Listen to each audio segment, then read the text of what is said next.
All right, we are back. Here we go. And I didn't reset the fucking bars. That's fine. We can leave it like that. How's it going, everybody? Oh my god. Oh my god. Why did it have to be the RGs? I know. It's kind of proof there's no god and stuff. You know what I mean? Now, I do want to say, right? I made a big point of saying last stream that we are not a football show, okay? We don't talk about football here anymore. Alright? However, when I said that, I was blissfully unaware of what had just happened on the pitch, okay? I didn't know. I had no clue. I didn't realize the kind of disrespect that had gone on. We are a football channel now. We don't talk about YouTube drama anymore. We are 100% focused on two topics, alright? We're focused on the nation state of Argentina, okay? And we're focused on football. That's what we're dedicating everything to, alright? Oh my god. How's it going? Oh fuck. No, we've got a decent spread of stuff to talk about today, I think. We've got Argentina football. We've got the Jet Neptune stuff. I saw that a big documentary came out about oh my god, what's he called? Fatty boy in Overwatch. What's his baldy fatty fuck in Overwatch? The Platinum Philosopher. Gaming for Hope. That's our man. Yes, I saw that a big documentary on him came out from Royalty Assist. We'll go over that as well. I hear there's some stuff also going on with Tommy C. Apparently he's got in big trouble on locale. Apparently he's actually being fired this time. It's not a work. It's not a storyline, which I initially thought that it was. And the reason why he's got in so much trouble is because he's been calling people pedos. Interested? Interested? Obviously, anybody who knows the fucking lore between me and Tommy C. Well, Tommy C and more generally the entire commentary community, you know? Trying to get in Augie's ear. These guys are calling me a pedophile. These guys are calling me a pedophile. You shouldn't be associating with them, Augie. It's not a joke. It's not a joke. And now he's got fired from the LCU for calling one of his fucking... one of his co-hosts a pedo. Interesting stuff. And it's like even more dubious. I saw a little bit of it. Earlier. Maybe we'll end up going over it. But he's watching back things that he said when he's like, yeah, these guys, I don't know, they kind of sound like pedophiles, you know? And because it's like Tommy C, his brain is fucking broken. Due to severe alcohol abuse, I don't think that guy's been able to form new memories in the last, 20 years. So all of his cultural references come from the Howard Stern radio show. He's like, yeah, back in the day when Howard Stern used to interview pedos. It's exactly like that, man. But he says in there, I don't think they're actually a pedophile. He goes, you see? Exactly, I clarified. Maybe a few double standards there, Tommy. Maybe just a few double standards. But, listen, we'll go over that. We'll have a gander. We'll have a gander at some point. Could you imagine his ego if it turned out he was right? Oh, about that guy being a pedophile. This is it with Tommy. He would count that. That's the weird thing about him, you know? If you were to directly in the moment say, wait, are you saying this? I'm not saying that's true. But he'd absolutely take credit for it later on. Oh my god. It's actually so pathetic. I love it. Oh, okay then. Give us more Legos. What else do you want me to say about the Lego drama? I don't think anything else new has come out, has it, Will? I saw that Ben Gorman had basically the guy with the fucking horns, okay? Married to the evil crystal woman. I saw that he had posted a couple of interviews that he did with Reckless Ben, but I don't imagine that anything new has come out of any of that. Arguably, it's just like evidence that he's trying to become increasingly kind of cozy with them. And these gay little fucking passes that he gives at people to say like, oh, well, no, actually, they could be guilty as well. I don't know, I'm investigating. It's clearly not true, right? He's clearly like totally in with them. He's not going to turn against them. He's doing fucking interviews on the YouTube channel of the people that he's apparently doing investigations into. I don't think so. I don't think so. I can't take any more Lego shit. Yeah, basically, same. It's just way too fucking, it's like deleterious to my cognitive ability right now. At this point, talking about Lego anymore is actually gonna break my fucking brain. But, yeah. Oh, Nicandros made an OBS tutorial for Asan. I did see that earlier, because Nicandros has given me the exact same advice. And I've got to say, it is good advice, you know? It is good advice. I don't know if it's necessarily the best thing for Nicandros' channel to have, like, you know, huge banger, mid, huge banger. I'd say that banged. And then we go to Hassan Piker is making a big mistake. Actually, you should change your scaling method to Axkeros. Actually, that's a lot better. It'll stop that clipping or whatever the fuck. Okay. Yeah. I don't know if it's content to watch on stream, although admittedly, okay, I love Nicandros. I did watch the entire thing. What are you gonna do though? Oh, started that a little bit early. I liked when it was still a Mormon hate situation. Oh, the Lego drama. Yeah, people kind of passed over that, you know. Ben has, interestingly, if you listen to what he said, he has dropped the Mormon angle of all of this. Probably because he's noticed that it hasn't really caught on with anybody. Did he actually think that it was a Mormon conspiracy? Who knows, okay? Who knows? Was he just trying to throw red meat to people, and when nobody picked it up, or at the very least dubious, he suddenly decided to stop talking about the Mormon corruption angle? Interesting stuff. Very interesting stuff. Because he will still try and claim that the entire court system and the police in multiple counties are biased against him and corrupt. But he doesn't have the Mormon angle anymore, and so it just comes across as very fucking weird, you know? Like, he will be on the side of a road, like, screaming about Trump and pedophiles and Pizzagate and demons. And then Andrew Callahan can go and do, like, a retrospective documentary on him, you know? Where he tries to hunt down Josh Johnson again. Back to his home, back to his kids. That's where Andrew Callahan's going to take him, in a ghillie suit, to go and confront him and, you know, fix out their issues together. It'll be great. I'm just projecting the fucking, the commentary storylines 10 years into the future, okay? I can see it that clearly.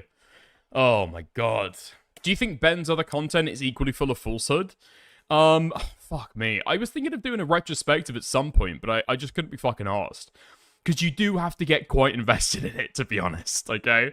So for Ben's Lego drama, the reason why it's easy to say, this isn't true, this isn't true, this isn't true, this isn't true, right? It's because so many other people are covering it, and there's so much information to go around to be able to start poking some fucking holes, you know? With the previous stuff that he's presented, can you really, like, poke that apart? Because Ben does present some stuff that is obviously on its face retarded, but for a lot of other stuff, he kind of, like, trims around, he kind of frames things in a certain way. Like, Papa Gut called it Coco Melon for adults. I'd go a little bit stronger than that. I'm not sure. Like, the videos don't give you the tools to be able to come to your own opinion, you know? It is incredibly fucking slanted, and some of it is just, like, straight-up gonzo journalism, you know what I mean? Like, it is total fictitious elements mixed in with maybe a little bit of truth. It's very, very hard to tell, so going in that, I would be incredibly critical and incredibly skeptical about, like, basically anything else that he's ever said, to be honest, but, yeah, it's, like, difficult to say exactly, you know? It's difficult to say. Oh my god. Would you, Dickers? Would you require to stream for that? No idea what you're talking about, let it go. Papagoy Redemption? No. Not a Papagoy Redemption. It would be a Papagoy Redemption, okay? If he wasn't so pussyfooted around Otterly Noah a few months ago. I think a few months ago there was like back-to-back bad takes that Papagoy gave. That just seemed to be largely a product of his politics. You know what I mean? So, yeah, I don't know. Reckless Ben seems to be pretty politically neutral, except for the fact that he is, unfortunately, Jewish. But I don't know what Papa Gut's answer is to the Jewish question. So, you know, I'm sure that plays into it some way, somehow, though, to Mr. Schneider. Wait, what's this? Oh, of course Remnant hops in at this point. How's it going, mate? Can you pull up the clips I sent you, Dickers? Where did you send them to me, Guna? In DMs?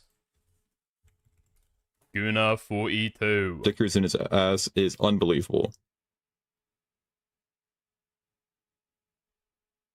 Stickers in his ass is unbelievable. What was that even in reference to? Huh? Dicker's basketball, somebody says in chat. Okay, right, never mind. I don't know what this Jimmy guy is doing. It's very difficult to tell as well, because he's got the lights turned off in the place that he fucking, in the place that he streams, you know? So he could literally be doing anything underneath those fucking lights, and you'd never know. The guy's literally fucking wilding out on stream. What? Is there a single Jimmy stream that goes on without him, like, theorizing / fantasizing about members of the commentary community being insanely fucking gay? Wait, what the fuck? Wait, where? Oh. I guess I'm gonna... Hold on. I've gotta check this real quick. Give me 2 moments. Wait, is David streaming right now? Fuck me. Okay. Never mind. I gotta check. Because what I wanted originally was for him to send me the clip of Tommy C. So we'll have to have a gander.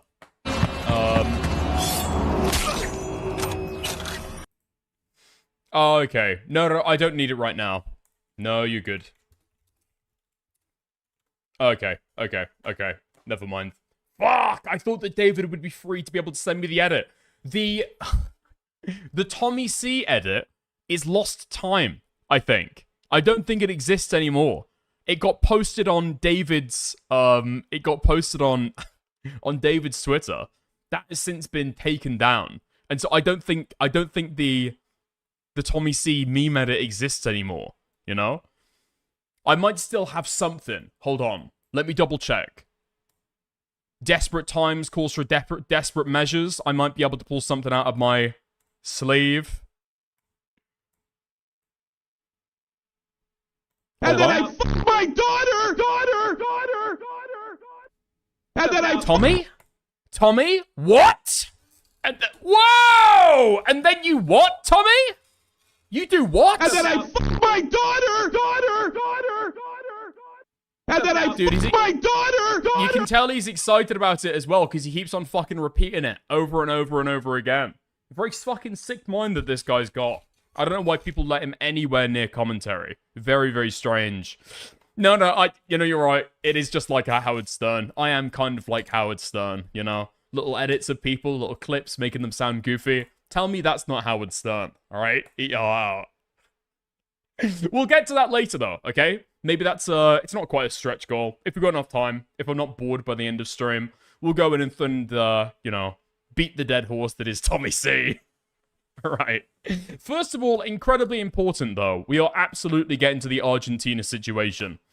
Soccer is a dogshit sport. I'm glad you're finally coming around to it. Okay, soccer is not a dogshit sport, okay? In fact, there is no sport called soccer. It's called football, Wankstein. Second of all, okay, soccer... Fuck! Football is as good as the people who play it. Okay? A company is as good as its employees, an army is as moral as its soldiers, and football is as good as the people who play it, okay? If you are not convinced that Argentina should never be allowed to play football again, I'm not even going to go into the fucking Falkland stuff. First piece of evidence. This should say it on its own. Polymarket Sport. You know it's verified. Breaking news. Israeli Prime Minister Benjamin Netanyahu announced he's cheering for Argentina to win the World Cup. This should immediately exclude you from any fucking World Championship, okay? Automatically off the fucking off the tournament. But apparently, you know, for some people, some zogged out individuals amongst us, that might not be enough for you, okay? So let me show you what actually changed my mind. So I spoke about the World Cup a little bit.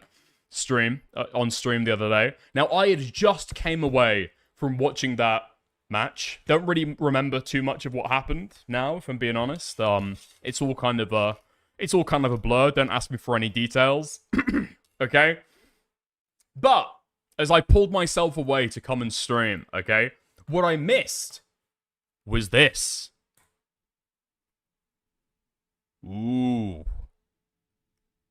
Ooh. Now, I can't remember what happened in the match, okay? So you can't say that I'm biased one way or the other, okay?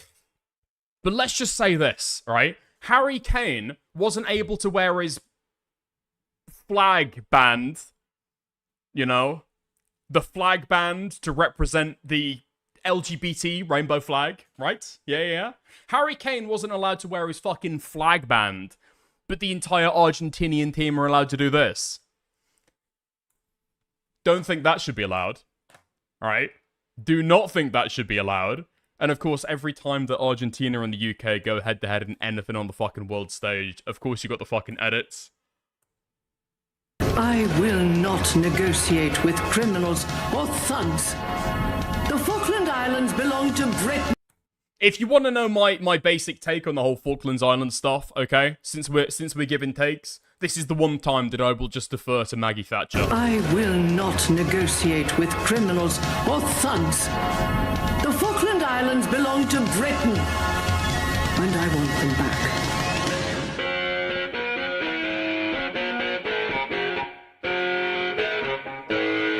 Wait, is that an American band or is that a UK band? Alright, not important. Anyway. Fucking hell. I just figured as we're going through this, to be fair and impartial, let's just have a gander at LBC and what they've been saying over there. Is there anything else? Is there anything else? Oh my fucking god, I already showed it a second ago. And I didn't even fucking see it, yeah. Literally all of the worst countries in the world right now are conspiring to back the worst country in the world. You've got Israel backing up Argentina. You've got the United States backing up Argentina. Okay, you're getting too free big for your speech. boots. Oh, free speech. Those fucking RGs. I know, right? I know, right? Thank you for the two, man. Thank you for the two. It's got to fucking end. The nation state of Argentina has got to fucking end. We need to split this shit up. We need to impose some fucking antitrust. Some of it can go to the Chileans. Some of it can go to the Brazilians. It's an experiment that needs to fucking end, okay? For the people of the Falklands to live and breathe free, all right? You can call it settler colonialism all you fucking want, all right? Ultimately, there was nobody there to begin with. Now how'd you feel? Now how'd you feel? Wait, what the fuck is this? Ren God. How's it going, Kathy Doyle?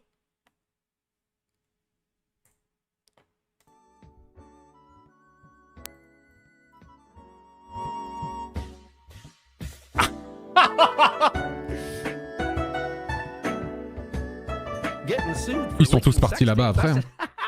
C'est la méta. Hein. Les nazis sont tous allés en putain d'Argentine après. Hein. I want Argentina to lose. Based. Thank you for the 5. No, we're back in Europe all the way, personally. But no, I appreciate it. I appreciate it. Argentina is incredibly fucking racist as well. It's actually insane. They see themselves as, like, super fucking Aryan. Where did that come from? Where did that come from? It's almost as though there was, like, some kind of leak from 1914's Europe all the way into Argentina. I wonder where that came from. A lot of people are speculating. A lot of people are wondering as well whether, you know, Techie Tuchel, the England coach this time around, might have had a little bit to do with what ended up happening. Not that I can remember the game, of course. Not that I can remember the game. You got dipped. I would just say... Okay, bro, you're getting too big for your boots. What sport did Tom Brady play?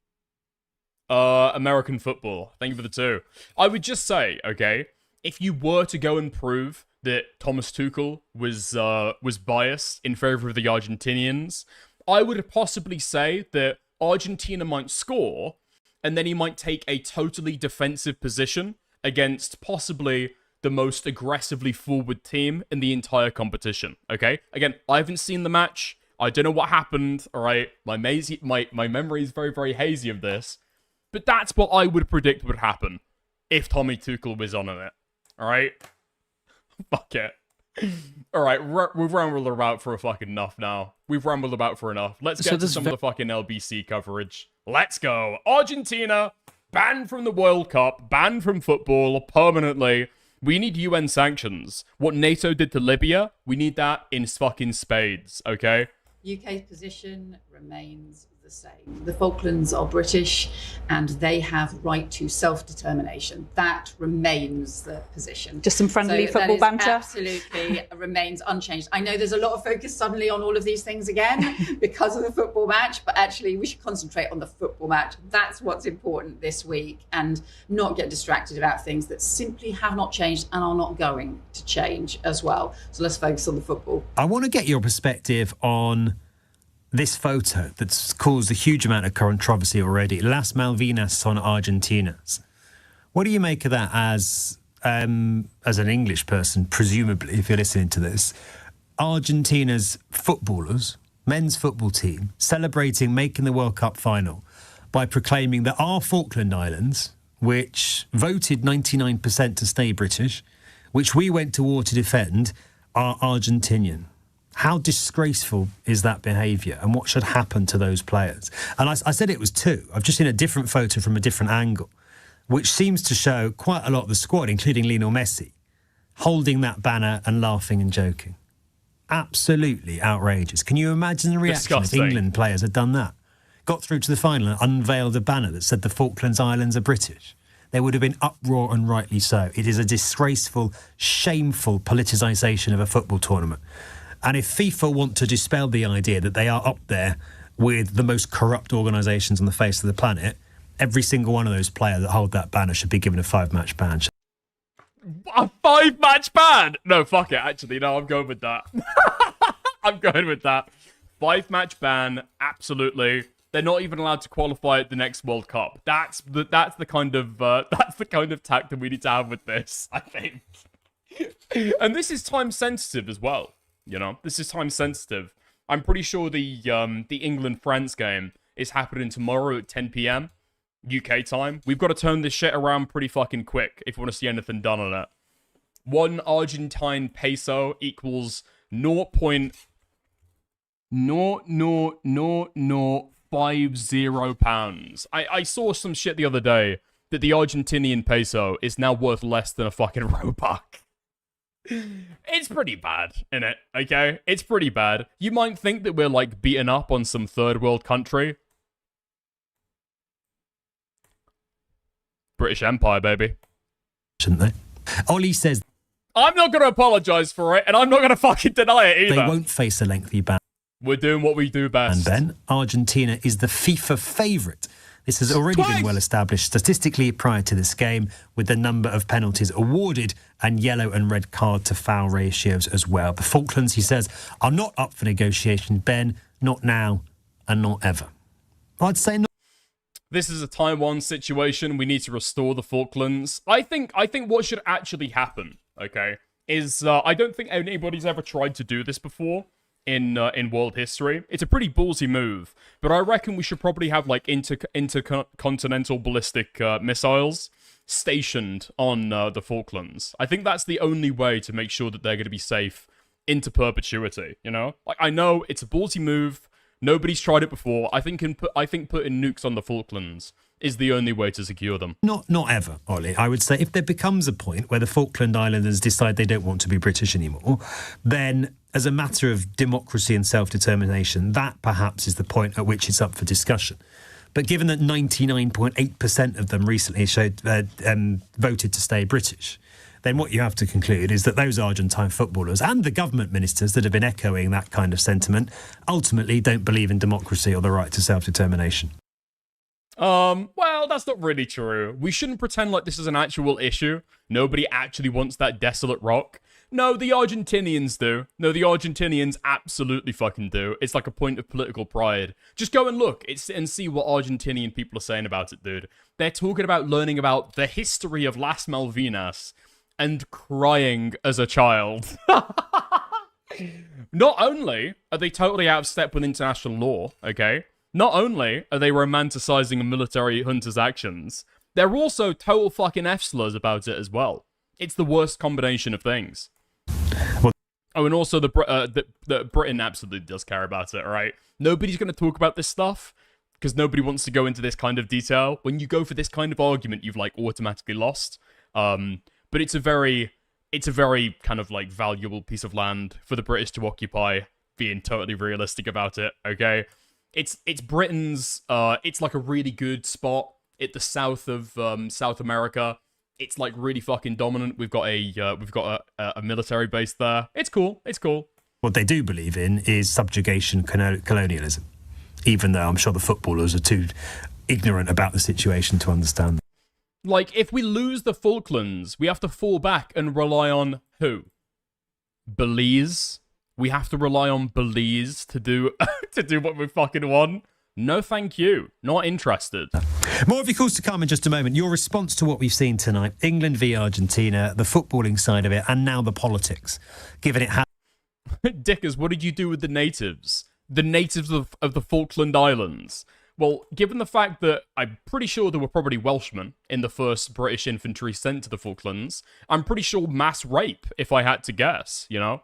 We were like going full Hamas on the we were going full Hamas on the Falkland Islands, I think. Has been politicised in that way by the Argentine players. Can I take your attention to what happened last night in regards to the football, and whether or not you feel that Argentine players should face some British Virgin Islands? I'm pretty sure they're in the wrong spot, aren't they? They're like totally in the wrong spot. Hold on. Let me go to a map real quick. No.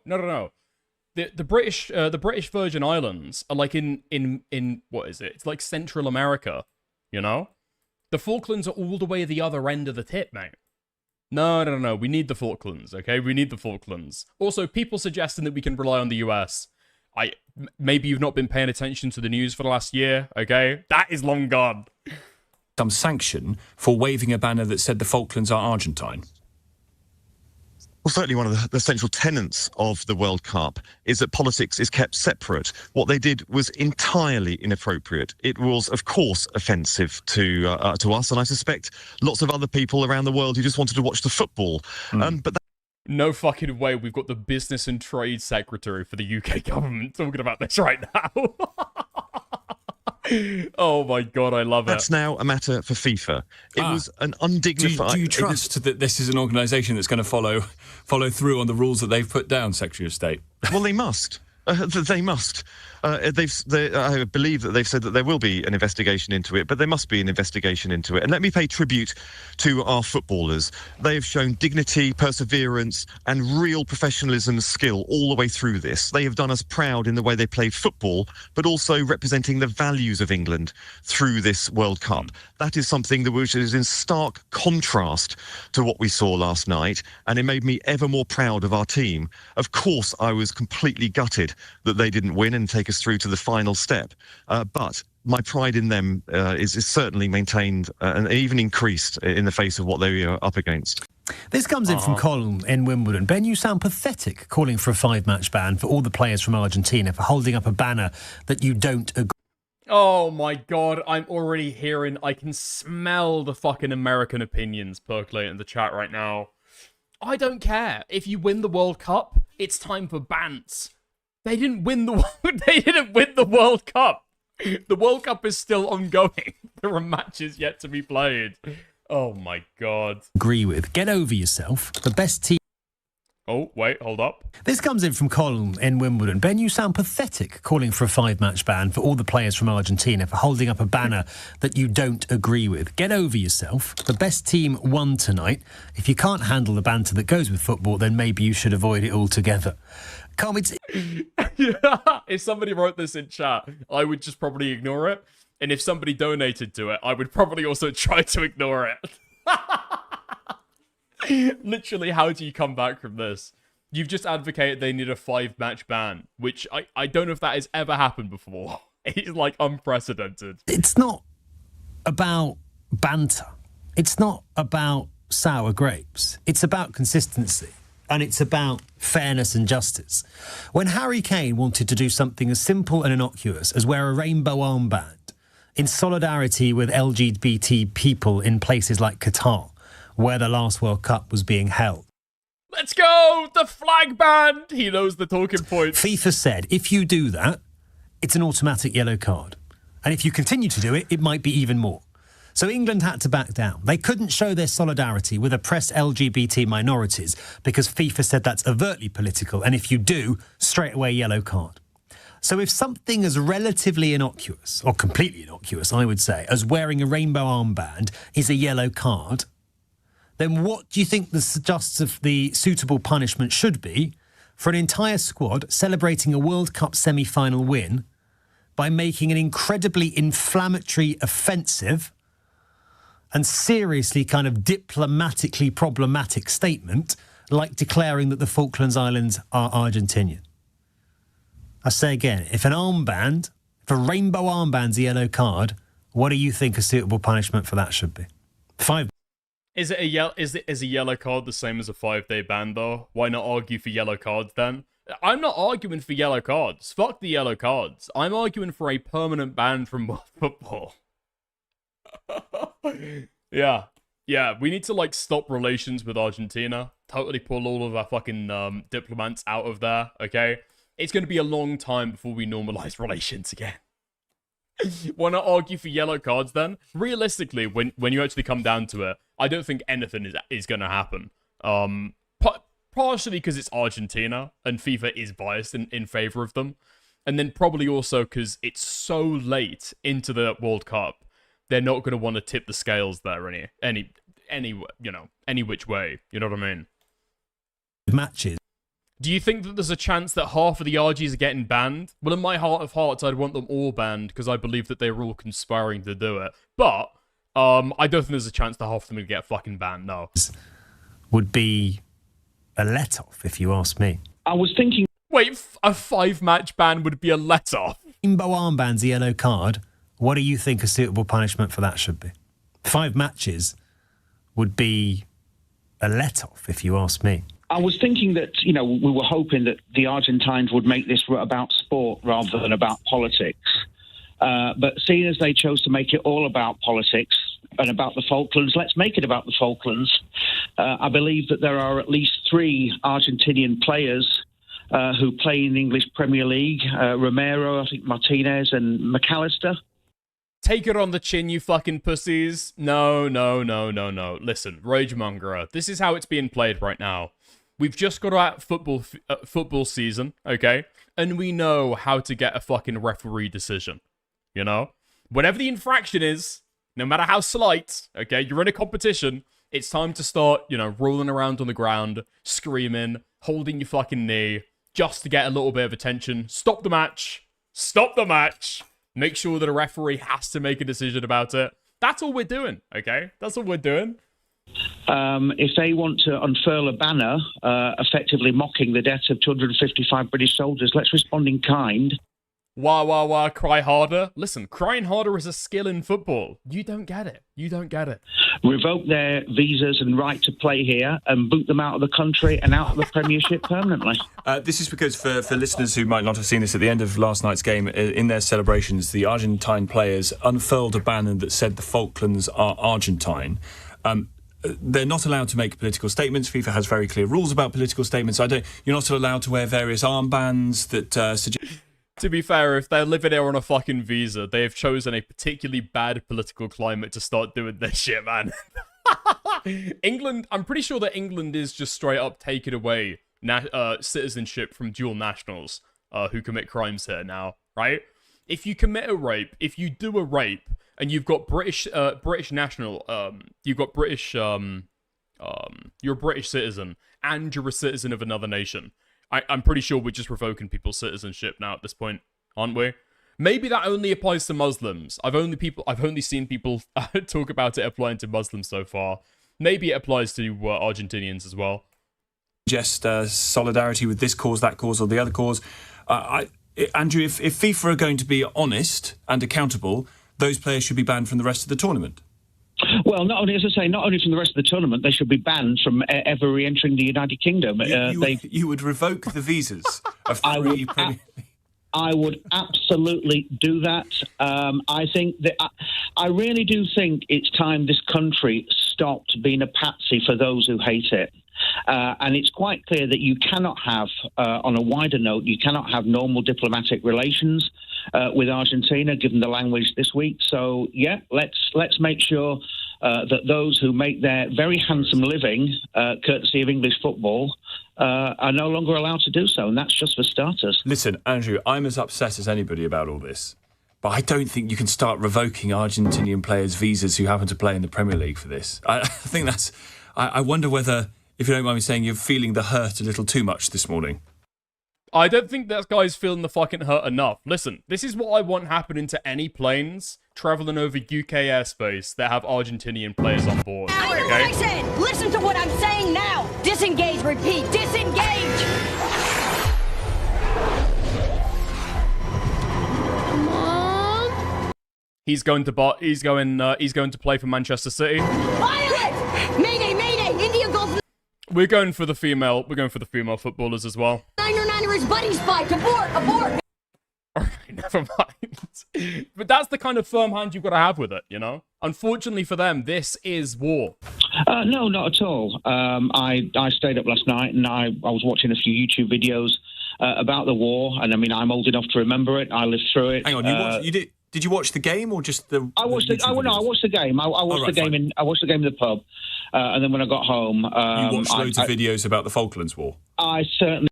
No, dude, The Incredibles is actually such a fucking good movie. That's going to be one of the best, like, animated scenes of all time. I don't want to play too much, though, because I'm going to get copyright raped. It did, and it brought back memories. And as I say, for those players to unfurl, they clearly didn't get the message the first time round. So if their government does want to have a second stab at taking back territory that isn't theirs and wasn't ever theirs, let them try. I'm sure the result will be very different from last night's match. Well, Andrew, if it would be wrong of me to suggest that if... I'm pretty sure the crazy thing is that Argentina doesn't even have a navy at this point, do they?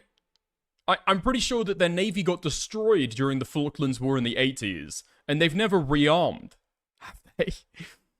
I think they've got an army, a standing army, and they might also have an air force. I don't think they have a navy anymore. So I don't know exactly what they're gonna use to take them back. Hold on, what's this you've linked me? Let me just make sure I'm safe from pop-ups. How fucking weird. This is a thing from Spanish as well. Morata and Rodri banned for Gibraltar is Spanish chant. Oh my god, we've got the fucking Spanish on our back as well. Spain captain Alvaro Morata and teammate Rodri have been banned for one game by UEFA after they chanted Gibraltar is Spanish during their side's Euro 2024 victory celebrations. The Gibraltar Football Association made an official complaint about the celebrations to European football's governing body before the pair were charged. Wait, charged? Criminally charged? What? I'm guessing that's going to be some kind of fine then. Surely. That's got to be some kind of fine. They're banned from Spain's next game, which is against Serbia on Thursday the 5th of September. Okay. If this is UEFA, then that's still going to be in the... Oh, this is the Euro 2024. Right. Right, okay. Can somebody fill me in? Does FIFA own UEFA? That's a real question, by the way. Okay, that's a real question. Does FIFA own UEFA, or are they totally different football organizations? Because you're saying we have precedent. I could see that, but unfortunately, it's like 4 players on their team. It's like half their team. Guna says yes. My Hawker says as a football mode, I don't know. Okay. We're building up the case. If Tuchel were in charge of that effort, then we'd see the tanks reverse backwards at the thought of Argentine pressure, and that would probably be a little unfair. Thank you very much indeed for the call. I'll tell you, each to their own. If the football match finishes, you come home from the... Fuck! Wait, hold on. FIFA does not own UEFA. They are separate independent organizations operating in a hierarchical pyramid system. FIFA acts as the worldwide governing body for the sport. UEFA is one of 6 independent continental confederations recognized by FIFA and is responsible specifically for governing football in Europe. Okay. So they're basically part of FIFA, right? Pub, you want to sit down and watch YouTube videos about the Falklands War? Good on you. We'll all be Spanish on Sunday then, won't we? After that, I think. George is in St Albans. Morning, George. Morning, Tom. I hope you don't find my comments too corny, but I emigrated to the UK kind of in my mid to late 40s, and there's not one day that I don't get down on my knees and thank God for this lovely country, for the people. Wait, hold on. Is this a South African? I'm not sure if this is the person we want calling in right now about settler colonialism. Yeah, I'm not sure if this is the guy that you want calling in, arguing that the UK has sovereign rights to the Falklands. This is Beckett's dad, 100%. For the warmth that I was embraced, for the beautiful people at my Anglican parish church, even the Church of England. Okay. And there is so much that this country has got going for it. And I do think that, yes, last night's result was disappointing. Was it a tactical bad decision? Of course it was. Did the boys play their hearts out? Yes, they did. Did they execute to the instructions they were given? 100%. Yep. So I see a team there on the football side that did exactly what they were told to do to perfection. Whether the right decision, the wrong decision, they did what they were told to do. But it's more about the sentiment, I think, that I'm calling about that. There's so much that we do well in this country, business-wise, procedurally-wise. Let's make some bold decisions. And Argentina's got nothing going for it, right? If we need to fix things, let's fix them. Let's not be timid. Let's be bold. And I was going to say I'm thankful for what I've got. But is that, George, as someone who... Yeah, well, I'm delighted that this is your home and you love it here. That's wonderful. Do you think that timidity is part of the national psyche? We're just not quite ready to grasp the bull by the horns sometimes. We're a bit too polite, a bit too genteel in a number of different areas, frankly. Tom, I think that, and this is probably dangerous territory that I'm going into, but you put me on the spot, so I will give you a response. I understand why he's nervous. I do understand why he's nervous. Citizenship taken away. Starmer, too much of a fucking pussy to do it. Burnham knows what to do, though. Burnham's absolutely on the side with this. I think that we can be a bit apologetic, and I think that there's certain things, painful things from the past that we need to heal from, that we've maybe taken on board, self-flagellated too much about, and I think some of that has come in. I think in the past we've self-flagellated as white people a little bit too much about our history. I think some of our crimes of our past might be slightly overblown. Has given us a bit of a bad reputation on the word stage. I think we should probably forgive them. I think we should probably forget them. In fact, into the psyche, because what you're not the guy to be talking right now. End the call. Why did this get included in the compilation, man? I have seen doesn't mirror that. I've seen the good in people. I've seen the kindness. So no, timidity. I don't think it's timidity. I think it's a little bit of apologetics, something like that. And I do think we need to not be boastful in a flamboyant, arrogant kind of style. But I do think that we need to celebrate. I mean, did you see the Wimbledon final on Saturday and Sunday? That beautiful show, that classy tennis final, the Royal Box, and I mean, I'm going to get hate mail about the Royals comment, but there's so much that we do right, and I think we need to pick up on those things and aggressively and determinately build. Listen, George, we do. I agree. Send King Charles to the Falklands. He knows what to do. Actually, don't we have a member of the royal family who served in the Falklands? I'm trying to think now.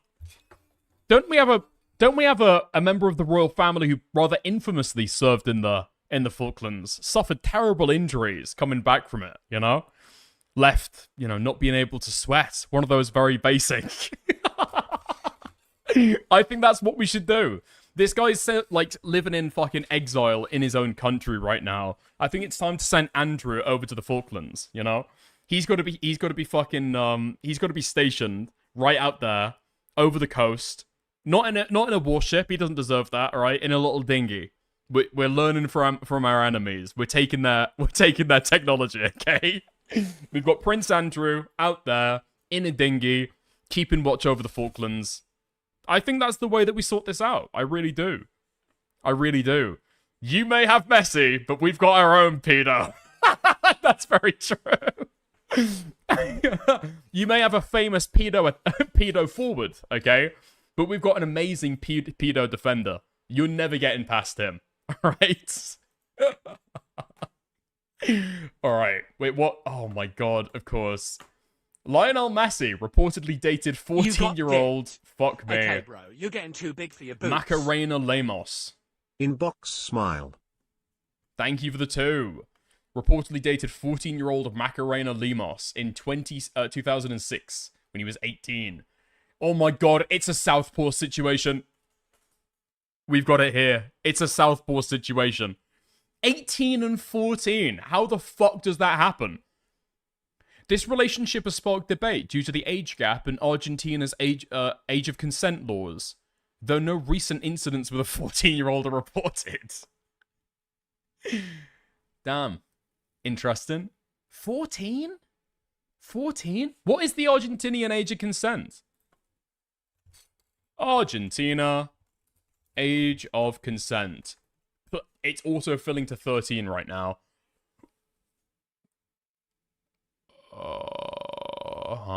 Oh, it's one of those weird countries. Right.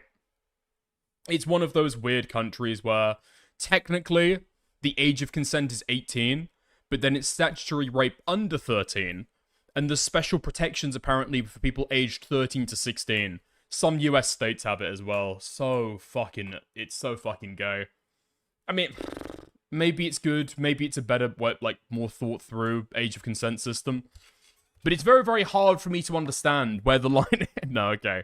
That's not quite what I'm going with there. That's not quite what I'm going with there.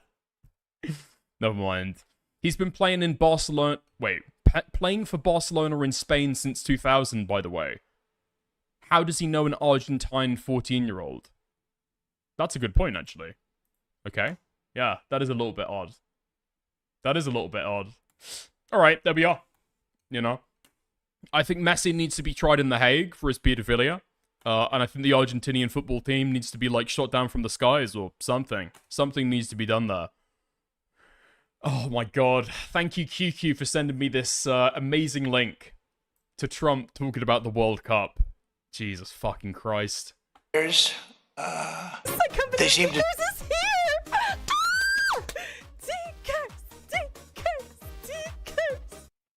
I fucking hate Messi. So do I! I mean, I didn't watch the, I don't remember the match from the other night. I didn't really watch the match. For the pedophilia, of course, right? Thank you, Rena B, for the $20. That's insanely generous. Thank you very much. What's Trump got to say, though? And these great players, they seem to do that over and over again. They're just born with something extra special. I know that Ronaldo is one of them. I got to know him over the years, and he's a great guy. You have a great player in England who I played golf with. You know that, right? And he is Harry, who's been fantastic. I think they... Dude, the amount of damage that this guy is determined to do to our fucking national team is actually despicable. It is actually despicable. Argentina says, the Falklands belong to them. The White House comes out and defends them on the grounds of free speech. Then, Harry Kane is doing amazingly, scoring close to a record number of goals for any England player. Trump comes out, yep, I know the guy. Yep, I've played golf with him, in fact. Perhaps... horrendous fucking damage to our team. Made a mistake when they made him a defensive player. What do I know about soccer? They took the league and they took their best player and then put him on defense. What? What? Then somehow, no, we got to be a little offensive, right? But no, I'm not going to call it. Look, what do I know about coaching? But that was a little unusual. But Harry is a great guy, actually. But we're gathered. Wait, did we not have like a... What was it? Was it 4-2-3-1? That was our formation. With Kane as the very, very front player. Like, the one is Kane, right at the front. Okay. Tonight in New York City as we await the final face-off on Sunday between these two amazing teams. And it's going to be something. And these great... Oh, yeah, Bezzy mates. Bezzy mates me and Harry Kane. Yeah, I played golf with him. No fucking clue what this soccer thing is, though. Oh, wait, dude. There's, like, shit tons of stuff popping up on my timeline now about Trump talking about FIFA. No. No. He's literally on stage with the evil guy. First time, Mr. President, in 2018, in the summer, after the award of the decision. I completely forgot about this in my analysis. FIFA was the organization who gave him the World Peace Award, right? Oh my god, it's right there. I understand now. I understand the deals being done in the fucking background. Oh my god. No wonder Trump was able to get that fucking ban restricted or revoked from the US player. I'm starting to piece it together now. Oh my god. I promised you we would make a great World Cup. And by all means, this World Cup has exceeded all expectations.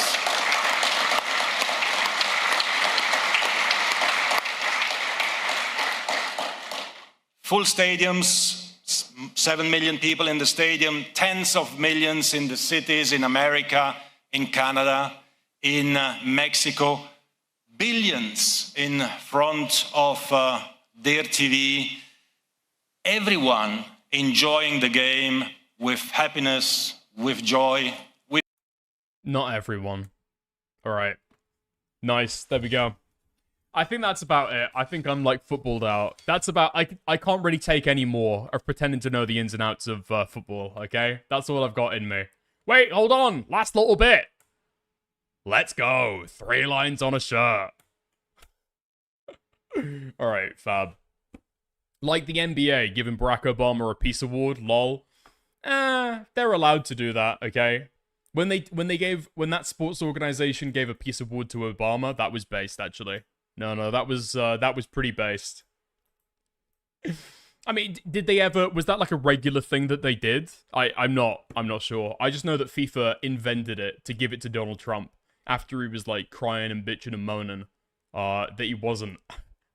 that he wasn't receiving the one from, well, you know, the actual Peace Prize. You know? Yeah, okay. Dicker's TV will become a Rangers fan channel. I'm pretty sure that if I'm going to choose a football team, it'll be somewhere with a little bit, you know, a little bit of success, a little bit of something behind it, you know what I mean? Wolverhampton Wanderers, for example, you know? Wolverhampton Wanderers, you know, Stoke City FC. There are a lot of really, really good teams I could get behind far, far, far before I start supporting the Rangers, right? Alright, nice. Most successful team in the world? Well, let's be honest. What's the competition? Huh? Okay, nice. No way that somebody in New Zealand knows what the Wolverhampton Wanderers are. Okay, fantastic stuff. Poor you. Well, that's all I can fucking say. Imagine being exiled or, like, excommunicated from your previous culture after you get shipped off as a prisoner to New Zealand. And then the only bit of culture you take with you, the only piece of connection you have with your homeland, is the Wolverhampton Wanderers. I'm in their jersey right now. Damn, that's rough. That is very, very rough. Okay, gold, remember? Yeah? Not piss yellow. Wait, oh my god, actually. That's actually fucking perfect. Wolverhampton Wanderers FC. It literally fits in with the house style of the channel so fucking well. It actually fucking does, man. The piss yellow and everything. That's it. We're becoming a Wolverhampton Wanderers fan channel now. That's what we're deciding. 100%. 100%. We love Muslims. We love Muslims here. Am I going to do every stream in a Wolverhampton act? No, that's going way too far. That's literally, if I'm concerned that nobody's going to watch Wolverhampton's fan channel, nobody's going to watch it in a Wolverhampton accent. Jesus Christ. All right. Okay. You know what? Let's keep it going. You sound like more of an Arsenal fan. Is that a gay joke? I'm not sure. Arse? Never mind. I might be reading too much into that. Let's go for it. Let's get into... Oh, fuck it. Let's go for the Royalty is Here Gaming for Hope documentary. I think that's a good place to go to next. Okay? And then later on we can slide by the Jet Neptune allegations. Maybe I should go through that first. Fuck it. I've been wanting to watch this since it dropped and I saw it in my recommended, so let's go for it. Let's have a gander. Very few people on the internet that are notoriously known for their... Okay. Because Arsenal fans are called the Gooners. Right, I understand. lack of skill when it comes to playing video games. Like so bad they make the in-game NPCs look like the next Faker. One name that I could think of off the cuff is DSP Gaming, who yes, does have gaming in his name, but don't be mistaken, because he's so bad at games he's literally only known for and watched for that fact. And there are multiple compilations showing how bad he is at games. I would even take it as far as... Dude, look at those fucking views, man. There are people who have made like hundreds of thousands, if not millions of dollars, purely making DSP rage bait content. It's actually fucking glorious. Compilations showing how bad he is at games. I would even take it as far as to guess he would probably struggle at a simple game of Tetris. I jump like a bunny, I jump like a bunny, I jump like a bunny. Oh, I have an overpowered shotgun, one blast, you're dead. He's also known as the guy that forgot his stream was on and started, one could say, choking the chicken, marinating the sausage, beating his shit. Oh, the camera's on. The camera's been on the whole time, huh? I don't even know. Hello. I guess in some... I think I've told this story before, right? But I'm pretty sure that I was like... Dickers was 12 years old, hearing this information for the first time. I didn't even know if I understood quite what streaming was, but all I knew that it was some guy was wanking live on stream. It was genuinely disturbing. I was tuning in to Drummer Alert to find out who had, you know, called somebody a cunt bitch on Twitter that day, and I got fucking flashbanged with this. Some capacity, you could put pirate software on this list, but you would have to make him admit that first. One of you hold the ocular. Why? Now half the raid is dead. Oh, I swear to God, I'm gonna go back in the video and find out who pulled that damn thing and kick him out of the raid. That is insane shit. Sabu got left behind. Sabu is not paying attention. The lightning ball pulled... I cast lightning ball before that Oculus appeared. And half the raid was in the back because they pulled the wrong pack. I'm not at fault there. I'm correct there. I worked at Blizzard for 7 years. And the last name I could think of is probably Asmongold, who, yes, is very good at things like MMOs, but when it comes to anything else, like first-person shooters, he performs like he's purposely avoiding the enemies or just has permanent stick drift. Let's go, this is my game now. All right, let's play. Wait, why did I just throw? Okay, here we go.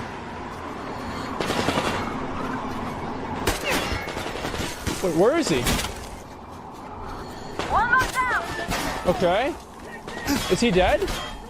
What am I getting shot from? Who's shooting me? But quite recently, I came across someone through my Instagram Reels that I believe... It is pretty fucking brutal. I'm pretty sure you see like very similar stuff whenever you take any of these like major league fucking gamers and take them out of their preferred game. They are like total fucking dog shit. Like, I think some of it transfers over, you know? So if you have, like you're like big with a first-person shooter, I guess that's going to transfer over, but very little else does. When is your Mugenics gameplay getting a mention? We don't talk about those streams, okay? I'm pretty sure a lot of those are deleted now, Hengus. That gameplay was impeccable. You can't say shit.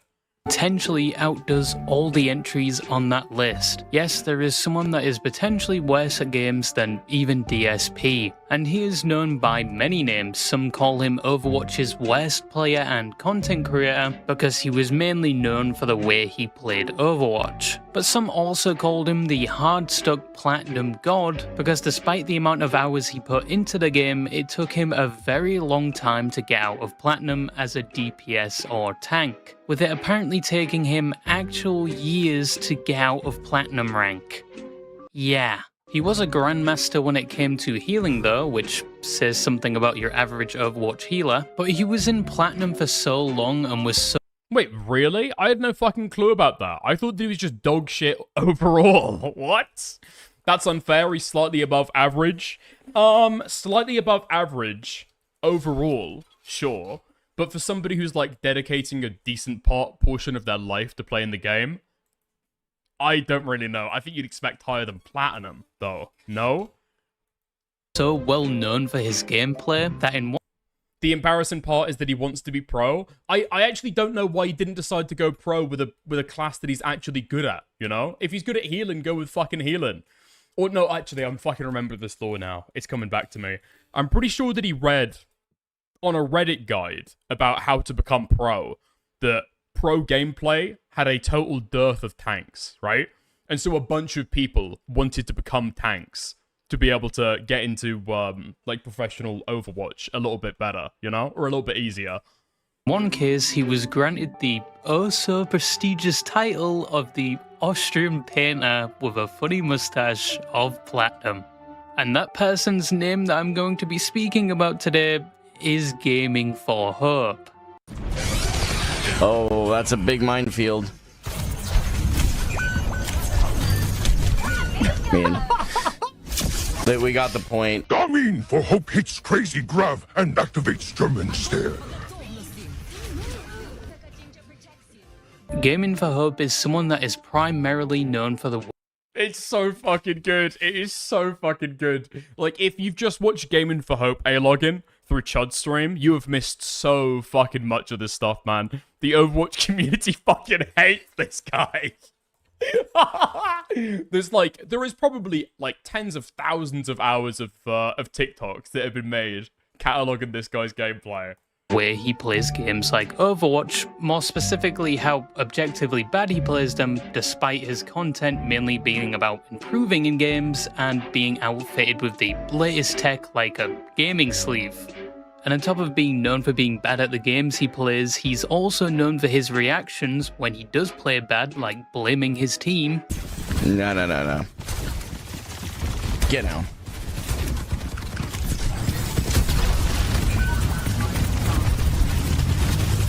Why are we all the way back here? What are we doing? No way I walk into that. Oh! Here, Bob. No, bro. In fact, he was so well known for his gameplay and refusal to take account. Gaming sleeve? What the hell is that? I can only imagine that a gaming sleeve is something you get when you've been, like, wanking 24/7. As soon as you get off stream, you're like, you put DSP to shame. And so you've got to have that for your carpal tunnel afterwards. I've got no fucking clue, man. What do you want me to say? Ability at times that the title of Internet Lolcow was added. Reduces friction? What do you mean reduces friction? What do you mean reduces friction? On your cock. Amazing stuff. To his name. And people eventually started going out of their way to stream snipe him and make sure he stays in these low ranks, which apparently at one point even included his past mods. And on top of this, he has unfortunately become a target for things like doxing, which we'll talk about later. He aspires to be a high-ranking esports player as well as a content creator, and he's sacrificed a lot to reach these goals. He's sunk thousands of hours into games and even apparently quit his job to do it full-time despite having a family. But before we get into the meat and potatoes... Is he still with his wife right now? I feel like I heard some whispers about him breaking up with his wife or his family situation dissolving. Because I remember thinking that he was starting down his Horikawa arc, but I can't remember entirely. Somebody saying yes, he did. Holy fuck, man. Who is Gaming for Hope? Why has he been getting a lot of attention lately? And is he really that... Oh, he's still with her. They're still together. Okay. Never mind. Bad at games. Why don't you duo with your wife? Oh, I do. That's why we have 3 kids. So Gaming for Hope, or David Orr, born March 16th, 1996. What? What was the last 60 seconds of this video? Oh yeah, feel really bad for this guy. Target of doxing. Anyway. Graced us with his online presence all the way... Wait, 1996? This guy's 5 years older than me? I thought I looked old. Holy fuck. Back in January. 29. This guy's 29. And he's got a wife and 3 kids. Okay, damn. Of 2018, and a few months later. Wait, hold on, Hengus. What are you sending me? What's this? Controversial take here, but playing tank in Overwatch 2 is more fun than playing support. How dare you? Why would anyone stop playing what is considered by many... Wait, so you sending me this to be able to explain why he switched from healer to tank? Okay. ...to be the most overpowered role in the game. Fast forward to the last couple weeks of my journey, and I have been playing tank almost exclusively. I have laughed more and found myself challenged more as a player than I ever was on support. Tank is the most challenging role to me, and today I held a 72% win rate, and... Wait, what? This was back from when he was going pro. This is 2 years ago. And he switched to tank because he was shitter at it. He found it much more challenging and he didn't know what to do.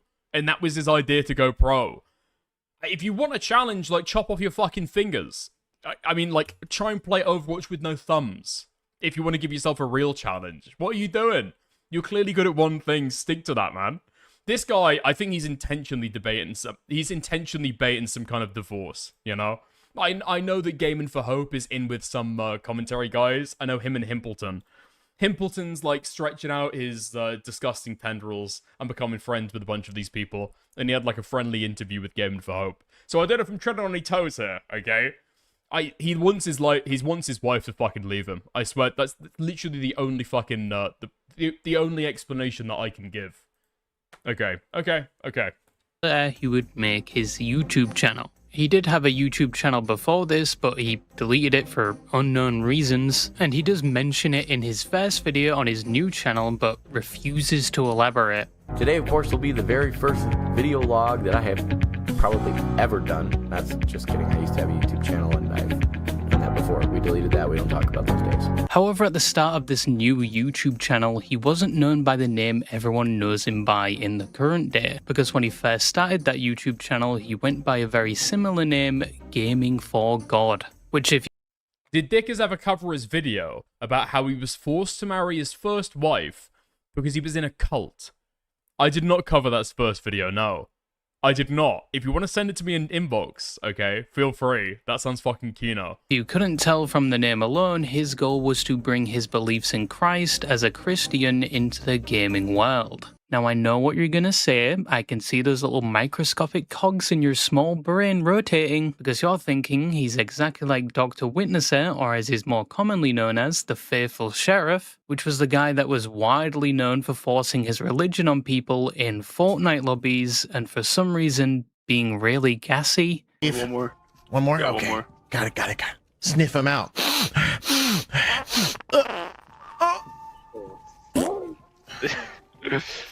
Sorry. A little bit gassy. In my opinion, he's not like the Faithful Sheriff, if anything. Well, these guys have come to blows before, right? These guys have, like, directly fucking beefed. Like, it's the Catholic-Protestant troubles going on in the gaming community right now. I'm pretty sure, didn't Dr. Witnesser denounce him as a satanic influence on the internet? I'm pretty sure I remember something like that, right? These guys have got crazy beef. Think he's significantly tamer, at least when it comes to spreading his beliefs. And Gaming for Hope previously has voiced his opinion against the way Faithful Sheriff spreads his beliefs. He even made a full video on it 5 years ago. He did in fact tell a Muslim child that he was going to hell. It's not just a tabloid thing. He's been clipped multiple times saying this. You guys will never catch me collaborating with Dr. Witnesser, I'm sorry. I know you guys have talked about the Faithful Sheriff. I don't know much about him. Dr. Witnesser is Faithful Sheriff. He rebranded. That's the same guy. Bro is just desperate at this point. But despite their differences, these two did have at least... He had a fucking ascendance, man. There was like 2 weeks where everybody online couldn't get enough of Gaming for Hope. after he started beefing with the Faithful's Peanut. Or the Faithful Sheriff. It was so fucking good. Better days, better days. To one thing in common, which was their origins. You see, Gaming for Hope only started making content after he was laid off from his job and given a severance package. And with that money, he decided to pursue something he always wanted to, which was PC gaming so he could play games like PUBG. And after following through with that decision, he then got inspired to make content and start live streaming through watching other content creators like Shroud and Dr. Disrespect. Which is a very similar story to Dr. Witnesser, but Gaming for Hope didn't copy his entire thing and then move on to copy another streamer, while still forcing their religion down people's throats that just so happened to be in a Fortnite lobby with them. But anyway, with his new PC and newfound inspiration, he would start streaming things like PUBG and Fortnite to a small audience mainly consisting of family members like his cousins. And from what he... What, this guy quit his fucking job with no viewers and bought this? Dude, what the fuck is going on here? I'm pretty sure that's a somewhat expensive microphone, right? And he's got, is that 2 stream decks there? What? I don't even know what that is for. Is that to, like, I don't take away the shine off his head? That seems to be some kind of ball mirror. They're purely for aesthetics. You've got a stream deck. And then you've got a fucking, wait, is that a mixer as well?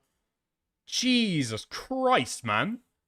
Small audience mainly consisting of family members like his cousins. And from what he... Was this guy a fucking pimp before he started streaming? How the fuck does he have that much fucking, that many savings? Jealous of his setup? Yes, I am jealous of his fucking setup, okay? The F on my keyboard doesn't work right now. I am jealous of his setup. He briefly showed in his video going over his content creator journey. I can quite confidently say, even back then, he was still bad at games. Like, I'm pretty sure an elderly person with a severe case of cataracts probably could play better. By April of the same year, he had reached affiliate on Twitch. Yo. Thank you for the 1 Canadian. I appreciate it. Have you not seen how professional his shit looks? I know, his fucking, his shorts were crazy. I just assumed he used, like, AI editing for everything. I thought that's how that's how he churned out those clips. And he eventually started making content on his YouTube channel where he would talk about anything from his beliefs to how his life is going. And around the same time, he had found another job working at a Christian radio station, which he did whilst pursuing his dream of being a content creator. Because despite working full-time, he would still average around 40 hours of streaming a week to 10 to 15 viewers per stream, mainly playing Minecraft, PUBG, and Fortnite. Around the start of 2019, he would make a hard pivot to a game called Apex Legends, which was his first ever hero shooter.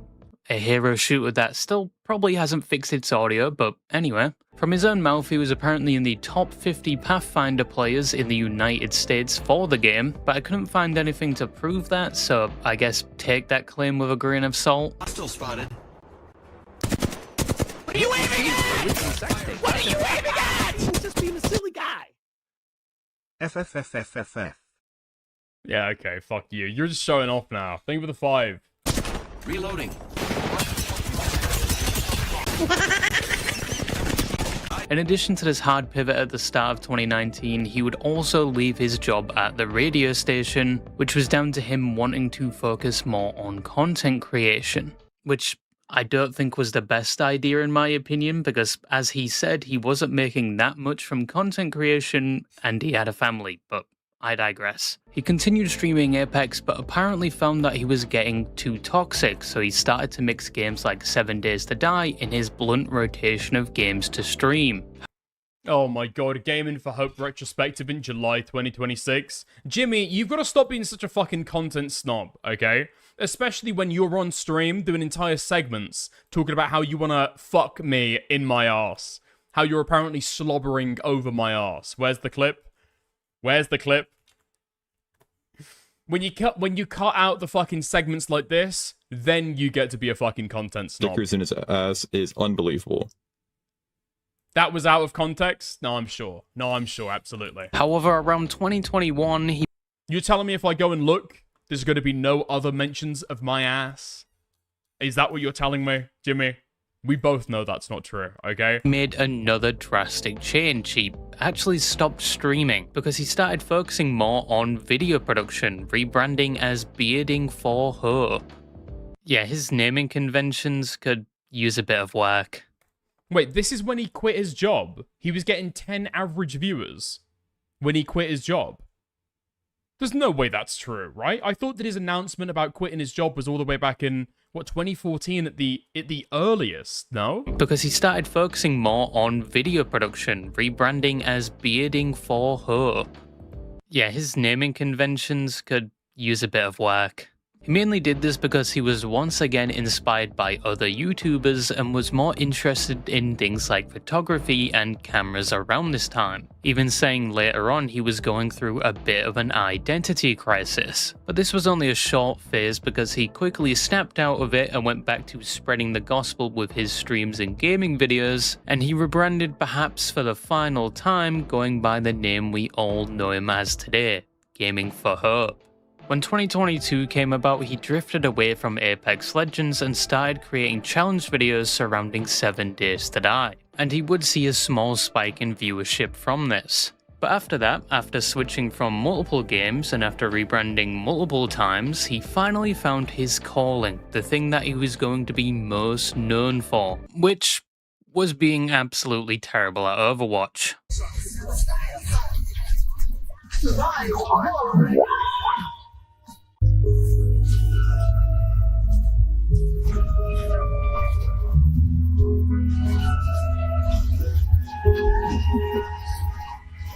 Hey, Anna, I have a question, and it's like a genuine thought. You hear?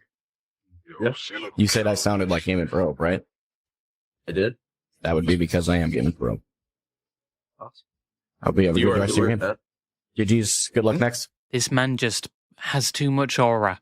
Now as a Oh, that is so fucking awkward, man. It's so awkward. Oh my god. It's like he wants somebody to say, oh my god, I love your stuff. Oh my god, I recognize you. He wants just a little bit more of that. Oh my god. So cringe. previous unofficial Overwatch Pro myself, He made that guy's day. I'm pretty sure if somebody said to me, like, I am Gaming for Hope in a fucking lobby, I assume he's like on his way to rape me. What do you mean made that guy's day? and more recently, a Deadlock God. I know. Just Gaming for Hope, hanging out in the Overwatch lobby, just thinking, they don't know. They don't know. They don't know who I am. Isn't it his fucking username? I know. It's very impressive. You're already moistened in an oyster. But I can say with confidence he wasn't the best at the game, but he was constantly trying to improve at it. And he was pretty good at things like healing, just not the other two roles in the game, DPS or tank. They're just freaking... This ends now.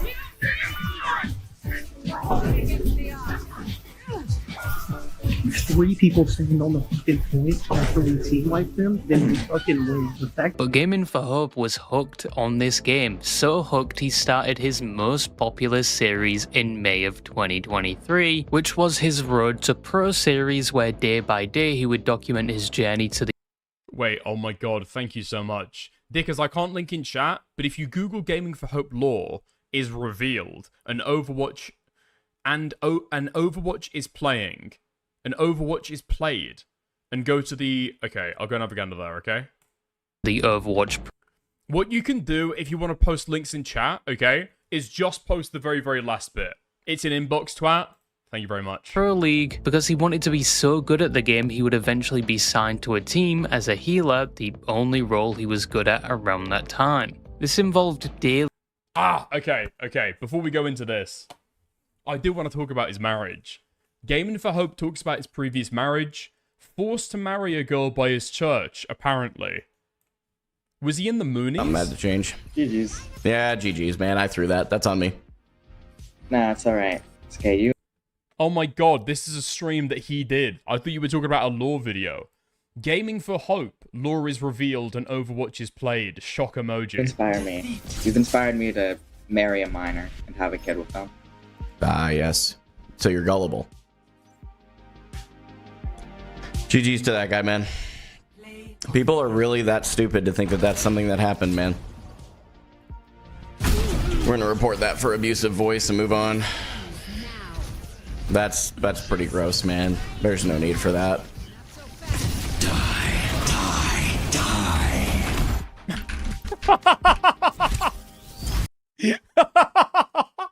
No fucking way he goes and reports them. Claimed I had a child with a minor in VC. That's just gross. It's all good though. I'm pretty sure that okay, so his first wife would have been a minor by the time that his second wife had her child, but it wasn't, he's not the dad, right? I'm pretty sure that's the law on that. I think they played well. I don't think they were throwing the game or anything, which I'll give them credit for, but we held on to Diamond 4 and technically we won one more game? Or did we do 50-50? I think we did 50-50, which is fine. Those days happen. Let me look at my history. Yeah. Yep, 50-50 win rate today. That's okay. Those things happen. We'll have a nice little breather. We're gonna... Okay, here we are.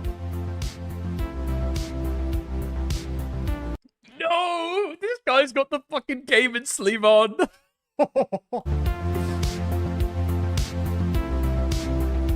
Oh my god! Oh my god.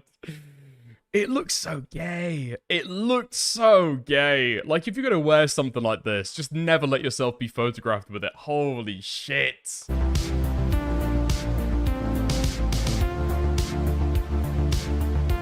Yeah, I'm not gonna pin avoid that guy. He'll get banned from VC for a while. Hopefully he'll realize that was stupid. It's a made-up story. Yeah, and I think it's... Performance comes at all costs. No. It doesn't help your performance. I just don't believe it. And it's also deeply fucking shameful, okay? It's like wearing a cold ceramic cup around your balls and then claiming that that actually helps your gaming performance, okay? It's not gonna work and you look like a fucking freak. It's important that I at least make sure I'm clear on that from right now because I wasn't planning on talking about it, but it's becoming a very common thought. So I'm not going to explain the details because it's personal life stuff, but I will just say this because this will squash it. Rachel and I didn't meet until I moved here in 2020. She was not underage. We had not had a child together at that point. Our first child together, and this is the only other thing I'll say, was my second child. I married into being my oldest's dad. So that has a whole history before me. And people are just ridiculously gullible. So no evidence. No evidence to back up their claims, but they will blindly believe that. It really sucks to be that stupid. I mean, just really must. I don't know how else to put that. You know what I mean? So. I don't want to say it, but everybody's thinking it. He's just let down by the fact that he looks like a pedo. You know? That is the difficulty here. That is the difficulty there. It's the hair. It's the chins.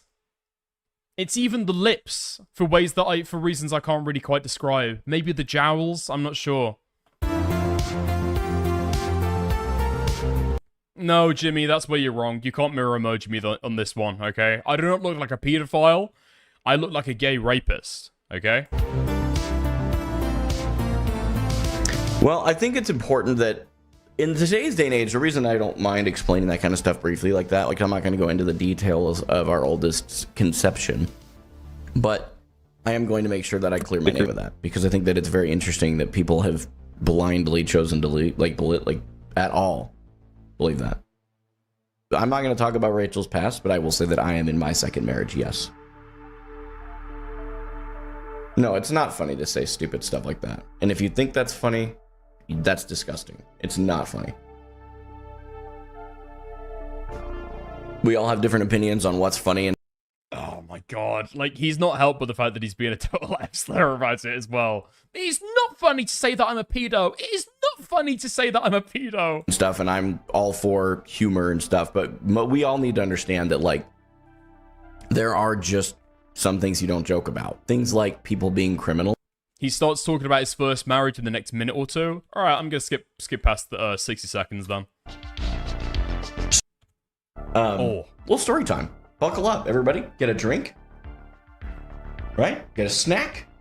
Let's have a little story time. All right? Okay, let's go. So I'm going to give you my backstory a little bit. It's a little Gaming for Hope lore. All right?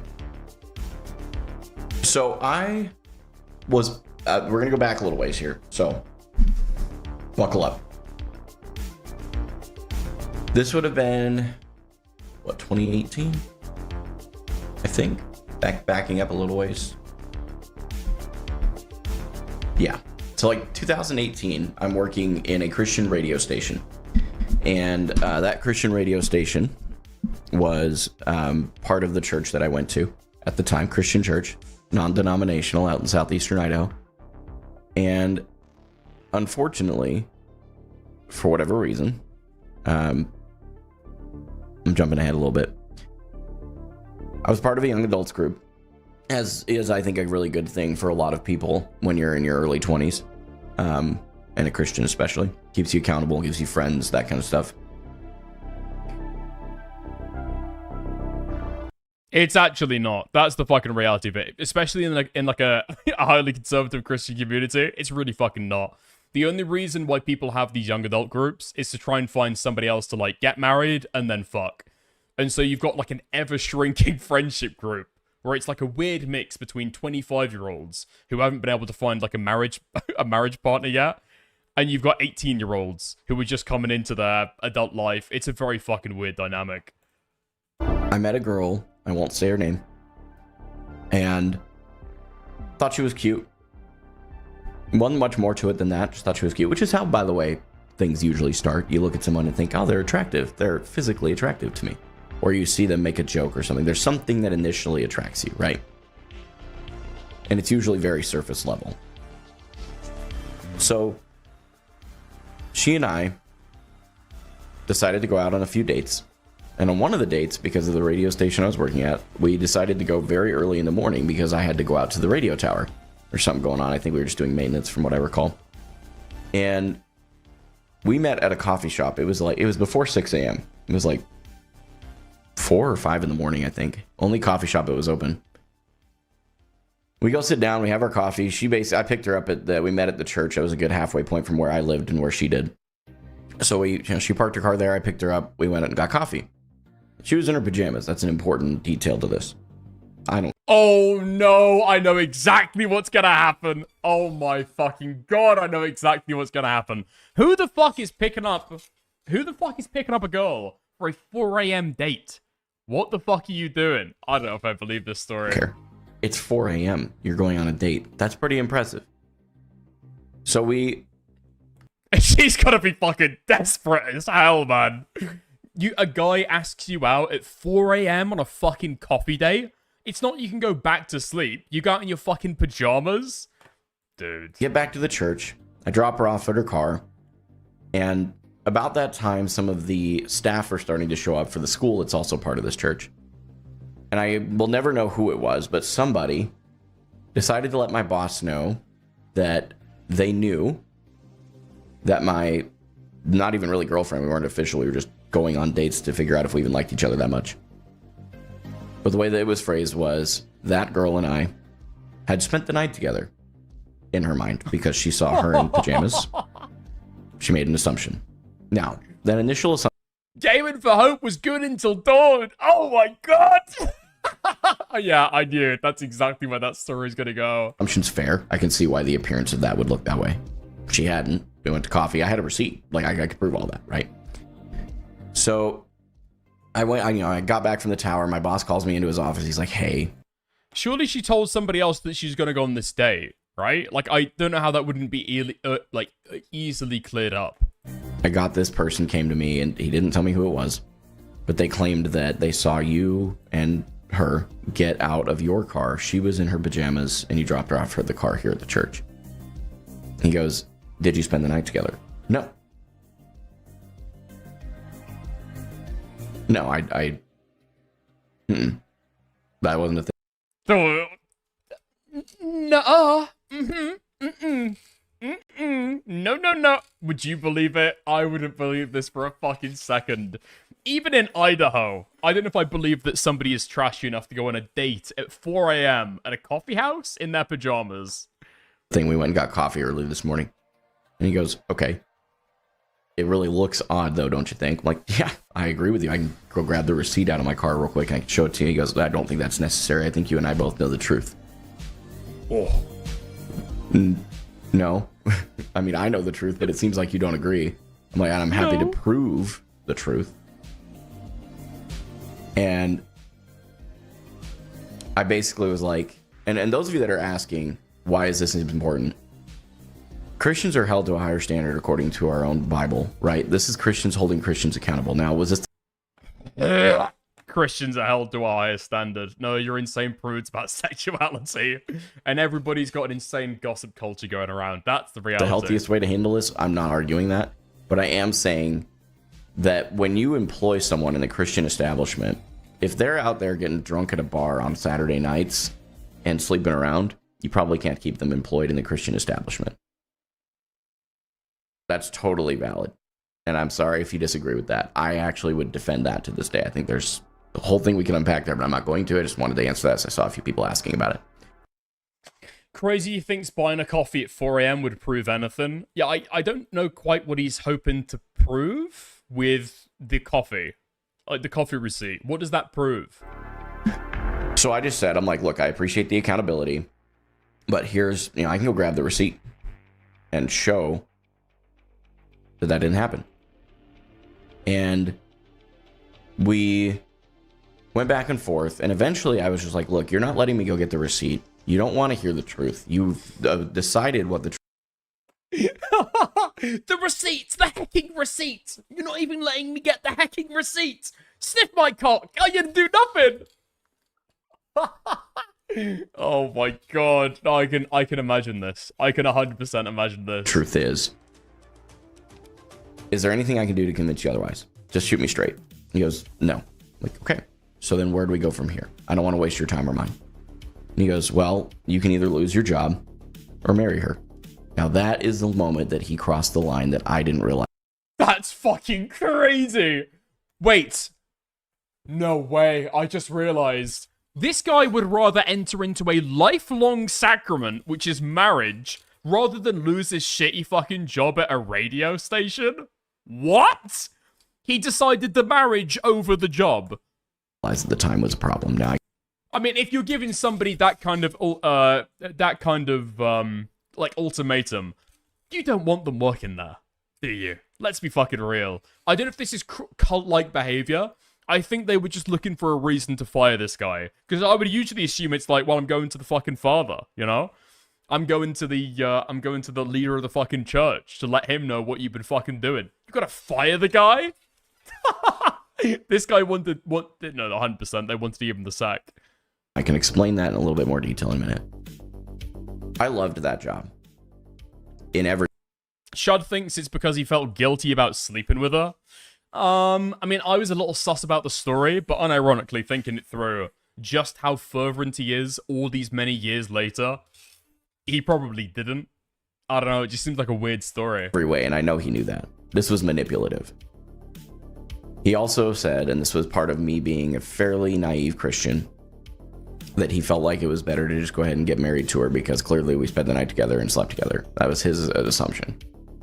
So I called her and was like, the girl that I was on a couple dates with, and I was like, hey, this just happened. I don't know what to do with this. I don't see any Oh my god, you've got to convince her to marry you so you can keep your job at the radio station. No way. reason for us to get married. I think that's a little egregious. I can always find a new job, but I really love this job. I'm like, can we just take a couple days and... He willingly told this story on stream because somebody said he impregnated a minor and then told the stream about it. No, all he needs to do is explain that he married, like, he had a first wife before his second wife, right? That's got nothing to do with the original minor allegations. Pray on it, which is something that I do believe. If someone for a Christian, if someone comes to you and says, I feel like God's telling me to tell you this, never just assume they're right. You should take time to pray over it and look over the Bible. And if there's something in the Bible that contradicts what they said, they're manipulating. If they're not, then maybe you need to be open to it. So there wasn't anything immediately that was like, ooh, gross, I shouldn't do that. But there was just something in my gut telling me it's a bad idea. But then she was like, you know what? I think maybe this was a sign from God. I'm like, okay. Well, give me a couple of days. This is a lot. I want you to understand, we had known each other, let alone date. We had known each other. It's not him saying he had to. That's what caused him to say it, though. No, I do believe that Christians might be this superstitious to believe that God is trying to speak to them through somebody. For a month and a half?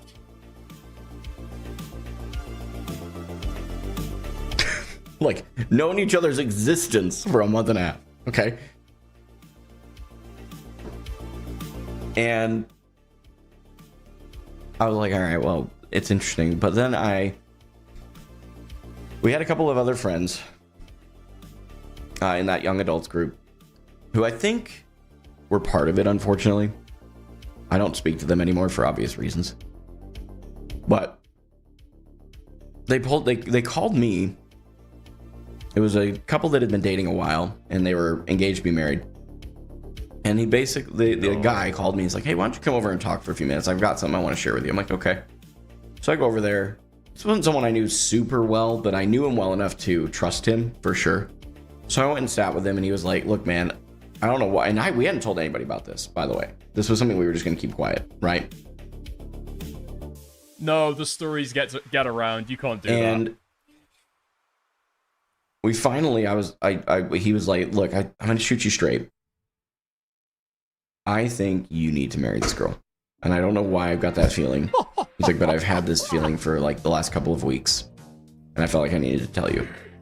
No, people who are thinking this is a fake story, I don't think they understand the dynamics going into this stuff. Like the social pressure that happens with the whole community, thinking that you've committed some kind of cardinal sin. No, 100% that'll play in your fucking mind. She'll probably struggle to try and find a husband in the future. There's that dynamic to it as well, being realistic, okay? Nobody, when there's virgins afoot, okay, and you're a Christian, nobody wants to go for somebody who's committed sexual immorality before, you know? Or done, debauchery or something like that. And those girls stay on the shelf for a long fucking time. I'm like... In fact, I think a lot of them, at least in my memory, what usually happens to them? What usually happens? They either stay on the shelf for a really long time until the point where they're like 28, which is incredibly late to not be married in for a conservative Christian woman. And then they end up dating some 35-year-old guy who is a total fucking freak creep, possibly gay, who also never managed to actually marry. Or what happens is they do like a full loop around, wait until somebody else gets divorced, and then they marry them on the other end. That can sometimes happen as well. Okay, that's kind of out of the blue, because again, we hadn't told anybody. And I didn't tell him at that point even like what was going on. I'm going to change categories. This is going to take a minute. If you're just here for Overwatch, that's fine. I respect that. But this is some lore for those of you that are interested. So let me finish putting this together, and then I can give you guys my focus here. Okay. So then I'm like, well, I mean, that's an external sign from someone who doesn't actually know what's going on. Surely this is a sign from God.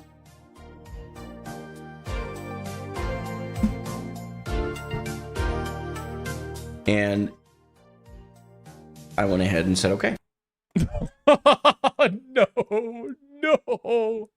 I really hope the trolls don't take advantage of this. You're gonna marry that 14-year-old, you sick son of a bitch.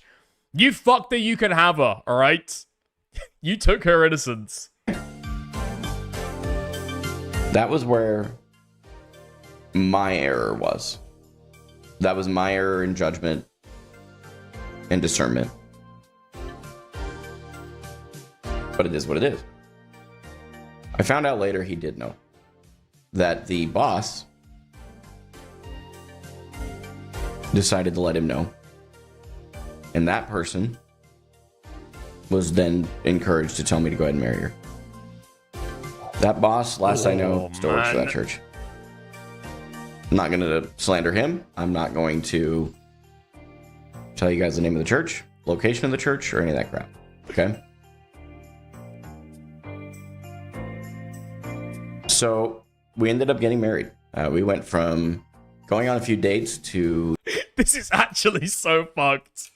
This is actually so fucked. Oh my god. People in his church are conspiring to encourage him to marry this girl that he's known for a month and a half so hard that he thinks that it's a message from God. Fuck me, man. It's just such an easy way to ruin somebody else's life when you get like too... like self-indulgent or self-righteous with this shit and you think you know the story? Dating to engaged to married in the span of 3 months. What? So... 3 months? What? That's fucking insane! Even for a conservative Christian, that is an insane turnaround time. Which, FYI, there are marriages that have worked out just fine in that kind of timeline. It's just, they're the exception, not the rule, right? So, that happens. We get married, and our marriage is miserable. If you ever think of suggesting a 4 a.m. date, it's reasonable you should have your life ruined. No, I don't agree with that. I do agree on the other side. If you turn up to a date in your pajamas, you probably do deserve to have your life fucking ruined. Yeah. She was abusive. What do you think this is? The fucking 7-Eleven at 5 a.m.? No, bitch. But not physically. She was very mentally and emotionally manipulative. And she wanted me to be a person that I'm not. The type of person she is very outdoorsy, kind of grew up on a ranch kind of thing. Very much a country girl in the very stereotypical. And he's some like fat obese loser who wants to sit inside with his gaming sleeve playing video games. All right, that's rough. Okay. Okay, before this shit starts hitting in the wrong way, all right? Let's go back to it. Let's go back to it. All right? Let's go back to the documentary. Daily videos where he would analyze his own gameplay, the pros, cons, and what she wanted me to go outside. What a bitch. I know, right? What he could do better. She ended up cheating on him? Okay, poor guy. And he was so... Quick clip before you go back. All right, Hengist, what have you got for me, mate? How old was she? It doesn't matter. You guys... No!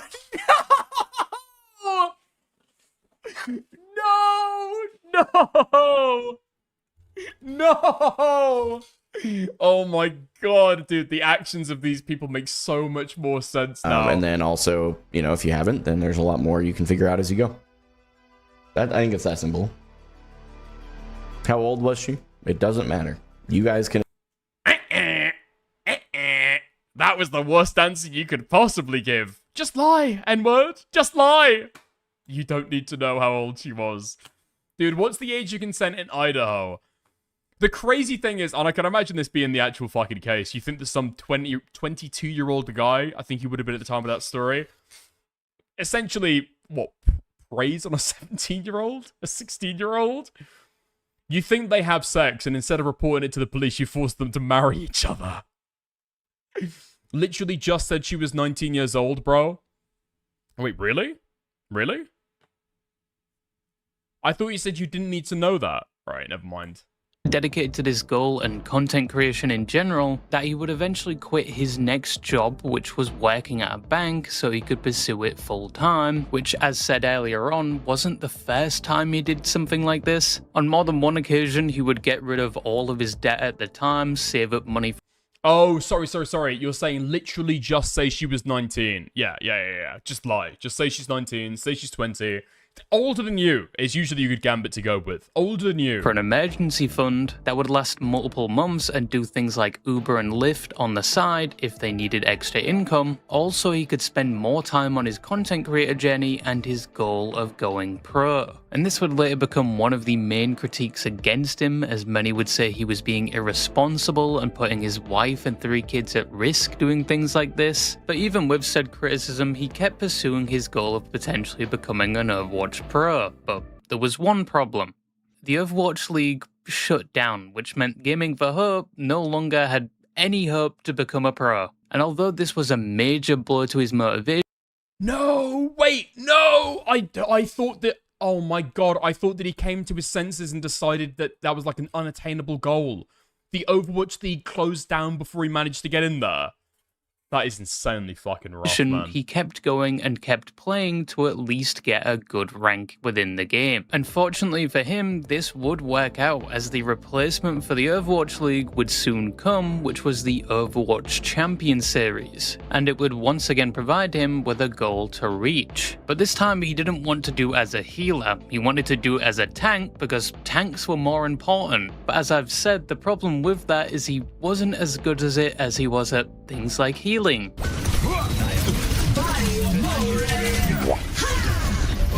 the Kitsune guide you. Oh my gosh.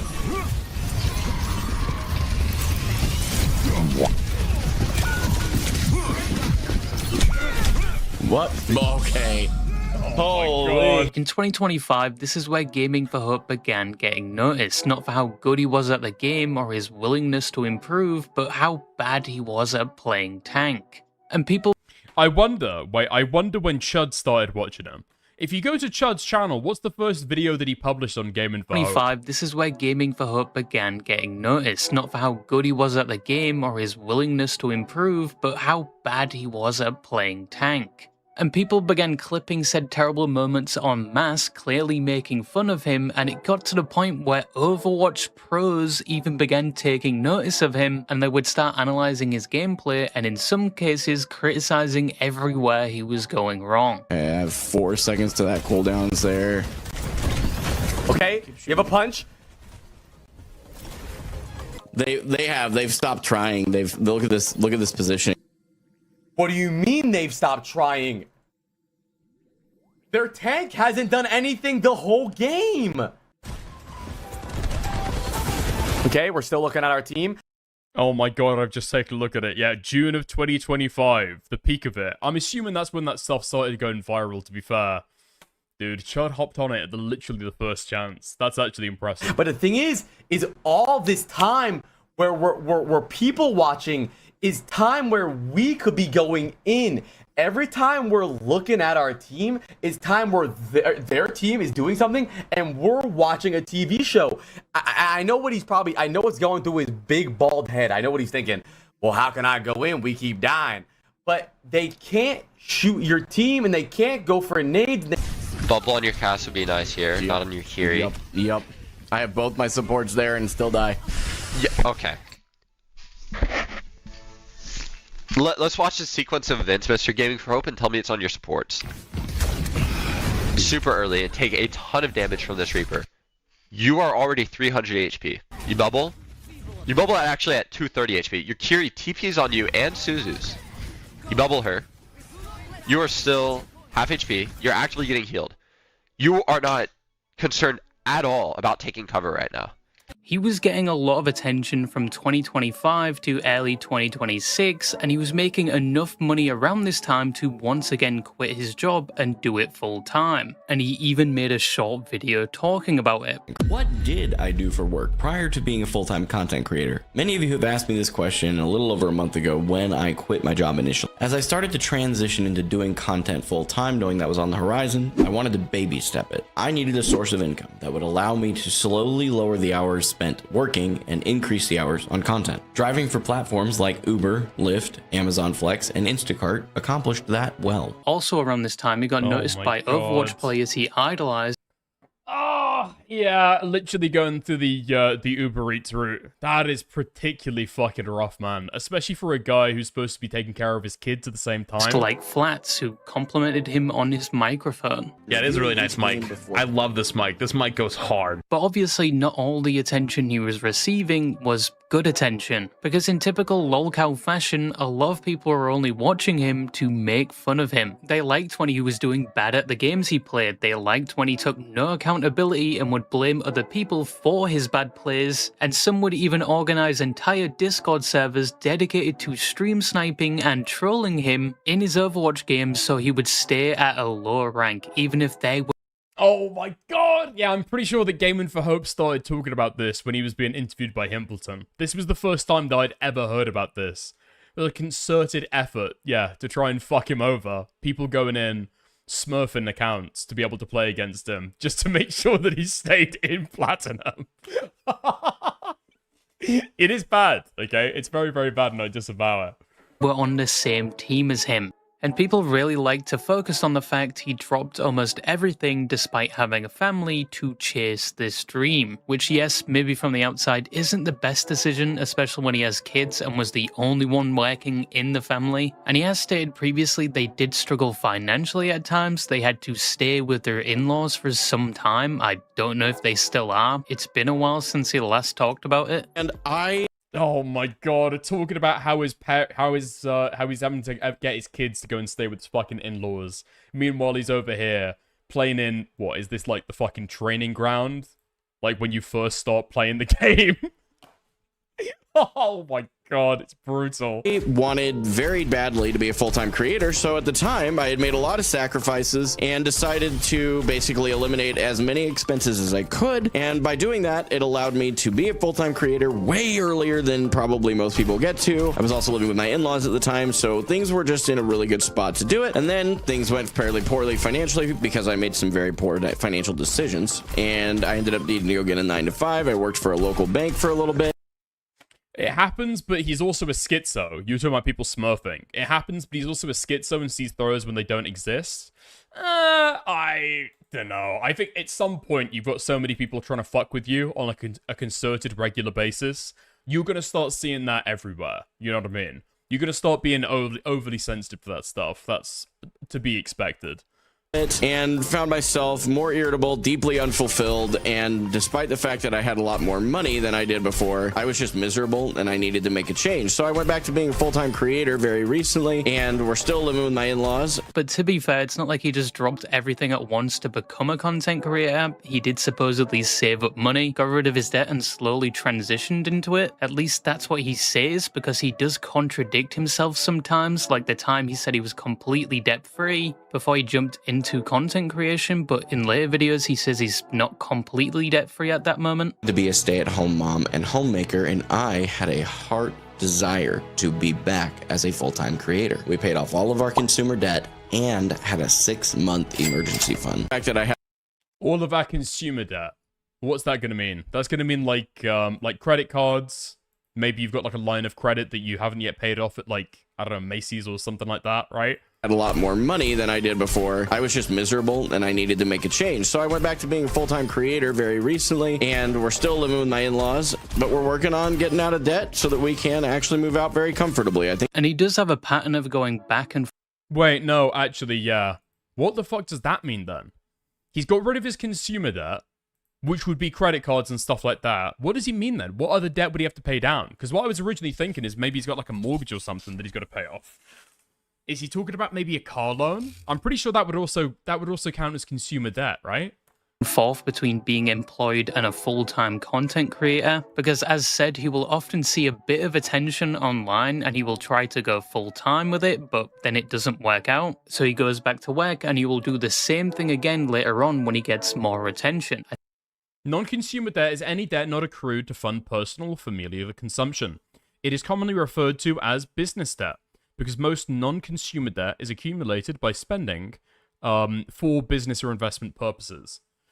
Business loans, personal guarantees, tax debt, mortgages or business property, unnecessary medical bills, and legal fees. Oh, yeah, okay. I guess that because he's saying that he paid down all of his consumer debt, that's going to mean that he's still got some left over, just very specific, right? So I'd say maybe it's tax debt. If he's living at his in-laws, it's not going to be a mortgage. That's going to be medical bills, legal fees, something like that, right? Right, okay. I think right now he's trying to do it full-time again, and I think he's repeated this cycle. No, Hengist, please don't tell me that's even a possibility. Don't put that in my fucking head. There is no way. There is literally no way. Did he get a business loan for that setup? There's no way. There's literally no fucking way that you'd be able to get a business loan for a fucking stream setup, right? The guy is living at his fucking in-laws. What could he possibly have to put up as collateral? It's a possibility, but I hate that it's a possibility. Oh my god, please tell me he didn't. Say it ain't so. Like 2 times. I wonder if that was the final push that he needed to go into content creation as well. Since he's got a business loan to be able to buy the setup, he's paying that off. Meanwhile, he's making no money from the creator. Oh, man! I need to get this guy on. I need to do like a Dicker's version of financial audit, okay? I need to sit across from this guy and open up the fucking books. Times already that I'm aware of. So yes, I can see why he is criticized for this, and you can at least say in hindsight he should have made some better financial decisions before jumping headfirst into content creation, especially since he has a family. But that's just my outside opinion. If we believe him at his word, supposedly. I'm about to go into like £5 debt, taken out as a business loan against Stickers TV Industries to get a replacement F key on my keyboard. 100% I'm going to. Everything is fine financially, I guess. But even with all of that said, when he receives hate for his choices, he just makes it significantly worse at times by focusing on said hate when he doesn't need to. He will make entire videos about the hate he receives. He will focus on people making hateful comments in his stream chat for Oh my god, please, let's go Nazi salute. a full minute, which just makes them want to troll him more because he gives them so much attention. Number 2, how much time do I actually spend with my family? And this one's really, again, one of those rephrased, hate-filled comments where someone said, quit doing this, spend more time with your family, just hang up the mouse, Sunk. It's really funny they say hang up the mouse because my mouse is wireless, so joke's on.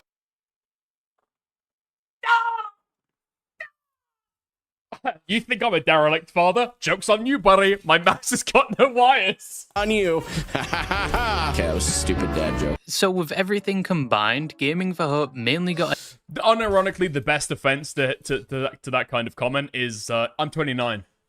Easy. I'm 29. I'm in my 20s. I might be a dad. I'm not as old as I look. Because that's what people are really going for, right? Bro, aren't you like 40 years old, dude? Aren't you like 40 years old? Don't you have a wife and kids, bro? Go and spend time with your family, man. Attention and the label of lolcow because he is bad at a game yet wants to be pro in said game, at times doesn't take accountability for the bad plays he does and blames his teammates. Okay, bro. Well, I mean, let's be real. He's got somebody else he can blame. I got SMTH in DMs if you want to peek or enter. Thanks, Queen Comet. Thank you for the 2. I appreciate it. I might peep at that later, okay? Man, every time that he jumps in a fucking hole, every time that he falls off a cliff, every time that he misses that fucking shot, fuck, I knew I shouldn't have helped with that math homework. Dude, fuck me! When I was reading that bedtime story, I could have been fucking scrimming, man. I've been wasting my time. I've been wasting precious time dedicated to the goal.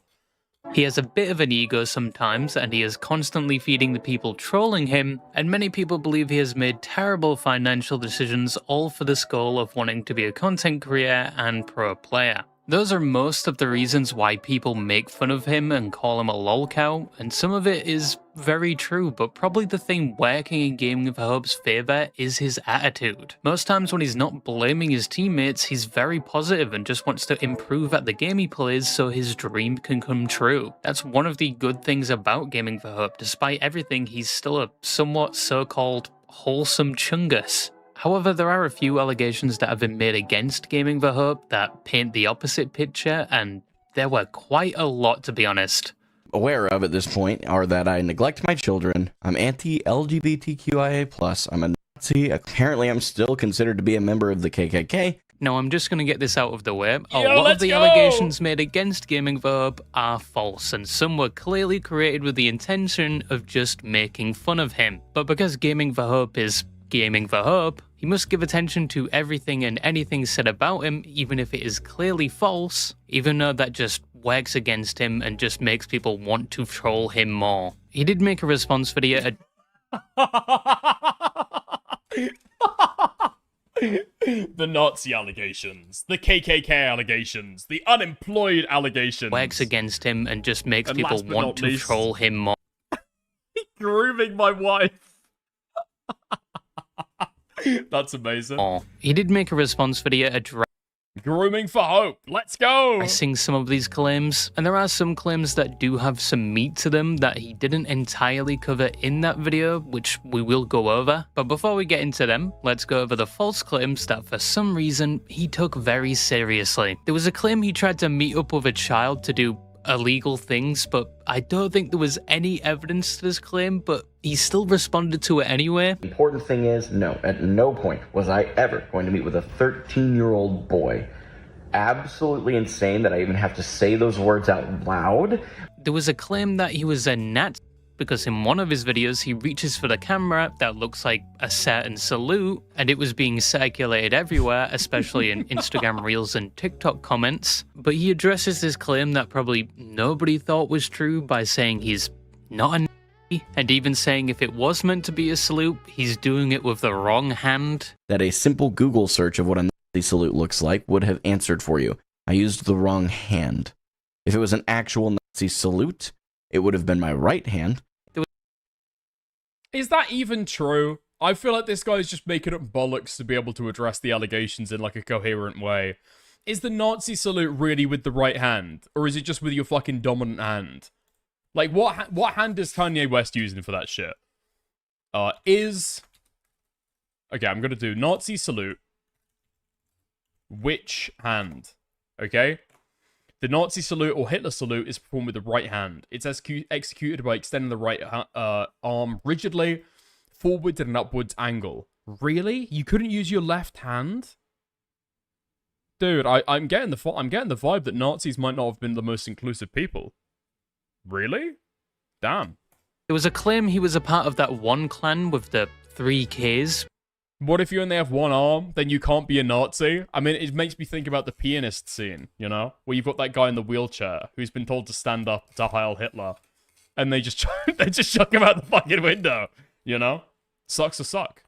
Yes to people in the white robes. All because the tiers for his Patreon were all misspelled but all started with the letter K. Like the tier of contributor was replaced with a K and there was supposedly 3 of them, so people thought he was trying to show his support of that group. But his excuse for this was that his community is called the kinship, hence why he changed the words around to match that. And at the time he didn't realize what this represented until people pointed it out and started claiming he was a part of that group. My old Patreon tiers used to be starting with the letter K, and there were 3 of them, so people kind of associated KKK. Now, the reason for that is my community is referred to as the kinship, as in a brother and sisterhood. I don't think there is any other evidence to prove he's in that group or racist. Some have found past tweets he's made and rants regarding his... Oh my god, let's go. Those who fail to learn from history are doomed to repeat it. Winston Churchill. All I'm saying is go do some studying of history if you think any of the following are good things. 1. Mandating vaccines. 2. Critical race theory.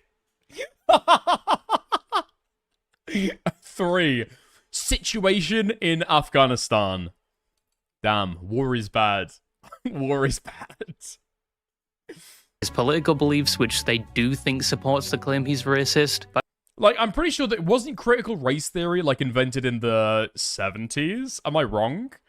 Where was the mass adoption of critical race theory in the past that you need to go and study up on? He's just a fucking retard, isn't he? I don't think there was any hard evidence to prove the claim he's a white supremacist or hates certain races, except for what I assume was a Freudian slip at the start. I don't think Churchill said any of that. It's a quote that's like oft repeated that's attributed to like 1,000 different people. I don't think that it originated from anyone in particular. Out of his response video. The allegations... It's like democracy is the worst way to organize a government except for all the others. That's often attributed to Winston Churchill. I don't think it is. He just ends up with a bunch of the political slogans, you know? Like things that are supposed to make you think deeply about philosophy. Those all come from Albert Einstein. Everything to do with politics and the world order, those all go to Winston Churchill. That I'm aware of at this point. I'm just waiting to see what kind of quotes get attributed to me in hindsight, you know? Are that I neglect my children, I'm anti-LGBTQIA+, I'm a not Apparently, I'm still considered to be a member of the KKK. What do you mean people think you're still a member of the KKK? There was the claim he neglects his children, which is still an ongoing thing because people think he prioritizes his Overwatch rank over taking care of his kids. And it's mainly sourced from when he was streaming Overwatch and you could hear his kids screaming in the background, and he kind of just does nothing about it and just continues playing. Keep sights on it. Mid corner. I hit something. From what I can see, this is the main clip people use to support. That is fucking based. I don't care if you've shot yourself. You gotta fucking stew in that shit. Daddy's screaming right now. This claim, apart from the claim he puts his family at risk trying to do this full time, but he provides context to this clip saying he's taking care of the kids, that's a wife's job. You know what? In this case, I'll say unironically. What do you mean? He's hard at work, nose to the fucking grindstone, screaming Overwatch, streaming, creating content, doing Uber Eats. What's she doing, huh? Apparently got no fucking job, wants to be an at-home wife. That is literally her job. Streams in his bedroom where his baby sleeps and his kid was being...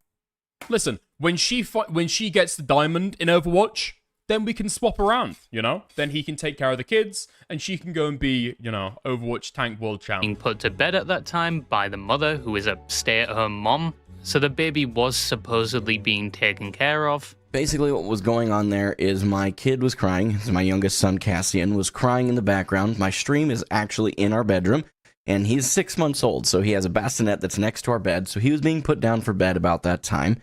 And my wife was with him, so he was not being neglected. My wife is a stay-at-home mom. The next claim he addresses that many of you probably struggle with is unemployment, where he talks about the criticism he's received about quitting his job to pursue content creation, which we have talked about multiple times already. It's very hard to trust Gaming for Hope when he talks about his financial status, because he does contradict himself at times. One minute he says his family are fine, he's a full-time content creator, completely debt-free, and then in the next minute he says he isn't completely debt-free and he isn't a full-time content creator anymore, but keeps saying he is. And once again, it's that cycle I talked about earlier where he drops his job to become a full-time content creator when he gets a bit of attention, and then he eventually has to go back to working and then rinse and repeat. From what I believe, he's done this multiple times, first when he got the severance package, then when he was a radio host, and then when he was working at the bank. And in my opinion, once again, it's not the best financial decision, especially when you have a family. I feel like you try it once or maybe twice and you learn your lesson, or do it more on the side instead of just full forcing it. But within his...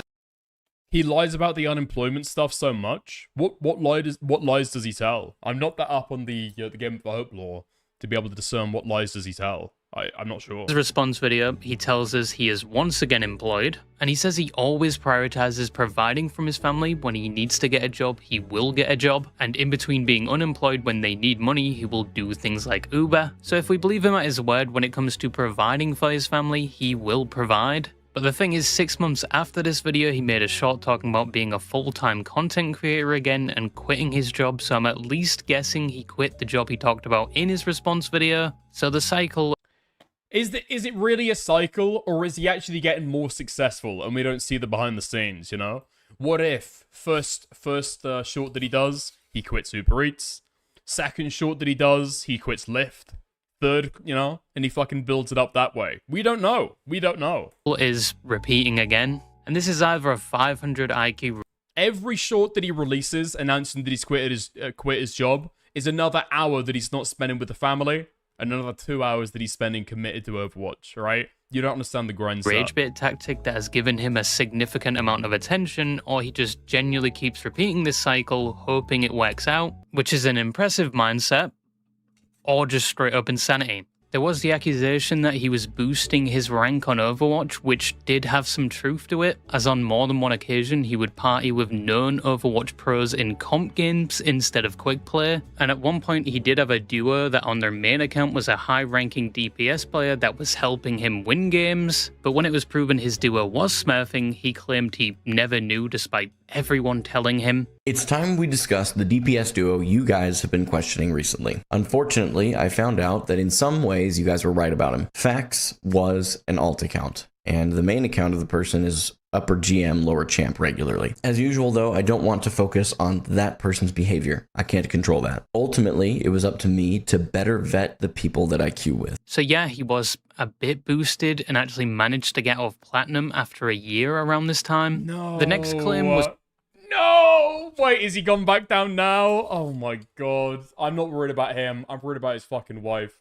You know what those Nazi guys do to their fucking wives. Oh my god. Really? Oh, fuck me. I mean, it's not even down to him, right? Realistically. What is he supposed to do? Ask for the guy's fucking email so we can go gigadox him?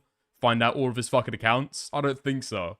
It was a rather serious one, which was that he groomed his current wife, which is primarily a thing because he has 3 kids and one of the kids is significantly older, and if you do the calculations considering his wife's age, she would have been a minor and Mr. Hope would have been an adult around the time their eldest was born, which led a lot of people to believe he grew her, but the eldest child isn't his biological child, his father is someone else. And he met his wife when she was 18 and he was 23 around 2020 to 2021, which some people also question, trying to push he met her at a younger age, but there has been no evidence to prove that, and there's been no evidence in general to prove he grew anyone that I know of. He was conceived in a previous relationship my now wife had. Biologically speaking, to be very clear, my oldest son isn't mine. My wife and I met when she was 18, going on 19. The last accusation is the one that has the most meat to it, and that is the claim that he is anti. How old would he have been then? So he married his first wife when he was 22. How long did that last? Huh? How long has he been married to this current wife? They've got 2 kids. What's it been, 4 years? So she's currently 22 and he's 29. So he would have been, what, 25? 26? The LGBTQ, and from what I can tell, this started because of a video he did about the Overwatch character Venture, who is not. Didn't they say he was like 23? I'm pretty sure that would have been the first one, right? He's talking about his current wife. Non-binary, and for some reason he adds within the video that as a Christian he doesn't agree with gender fluidity. He thinks God created us as either a man or a woman, but he adds that despite this he will continue to be kind and respectful to others, which includes using people's preferred pronouns despite being against it. At this point, we've all likely seen videos about Venture's kit, some gameplay, and even some opinions on their current state. What no one seems bold enough to talk about, however, is their identity. I'm sure you've noticed at this point in the video that I have been using Venture's preferred pronouns. I personally don't agree with the concept of gender fluidity, as I think God was very clear when he said that he created us both man and woman. However, for both Venture as a character in a video game and people that I know in my personal life, I will continue to go out of my way to be humble, kind, respectful, and loving to everyone I meat. That includes. I just don't know what audience do you make these kind of fucking videos for? Like, realistically. Because the left, the people who are, you know, super into fucking gender, aren't going to get excited by this or see the good side of it.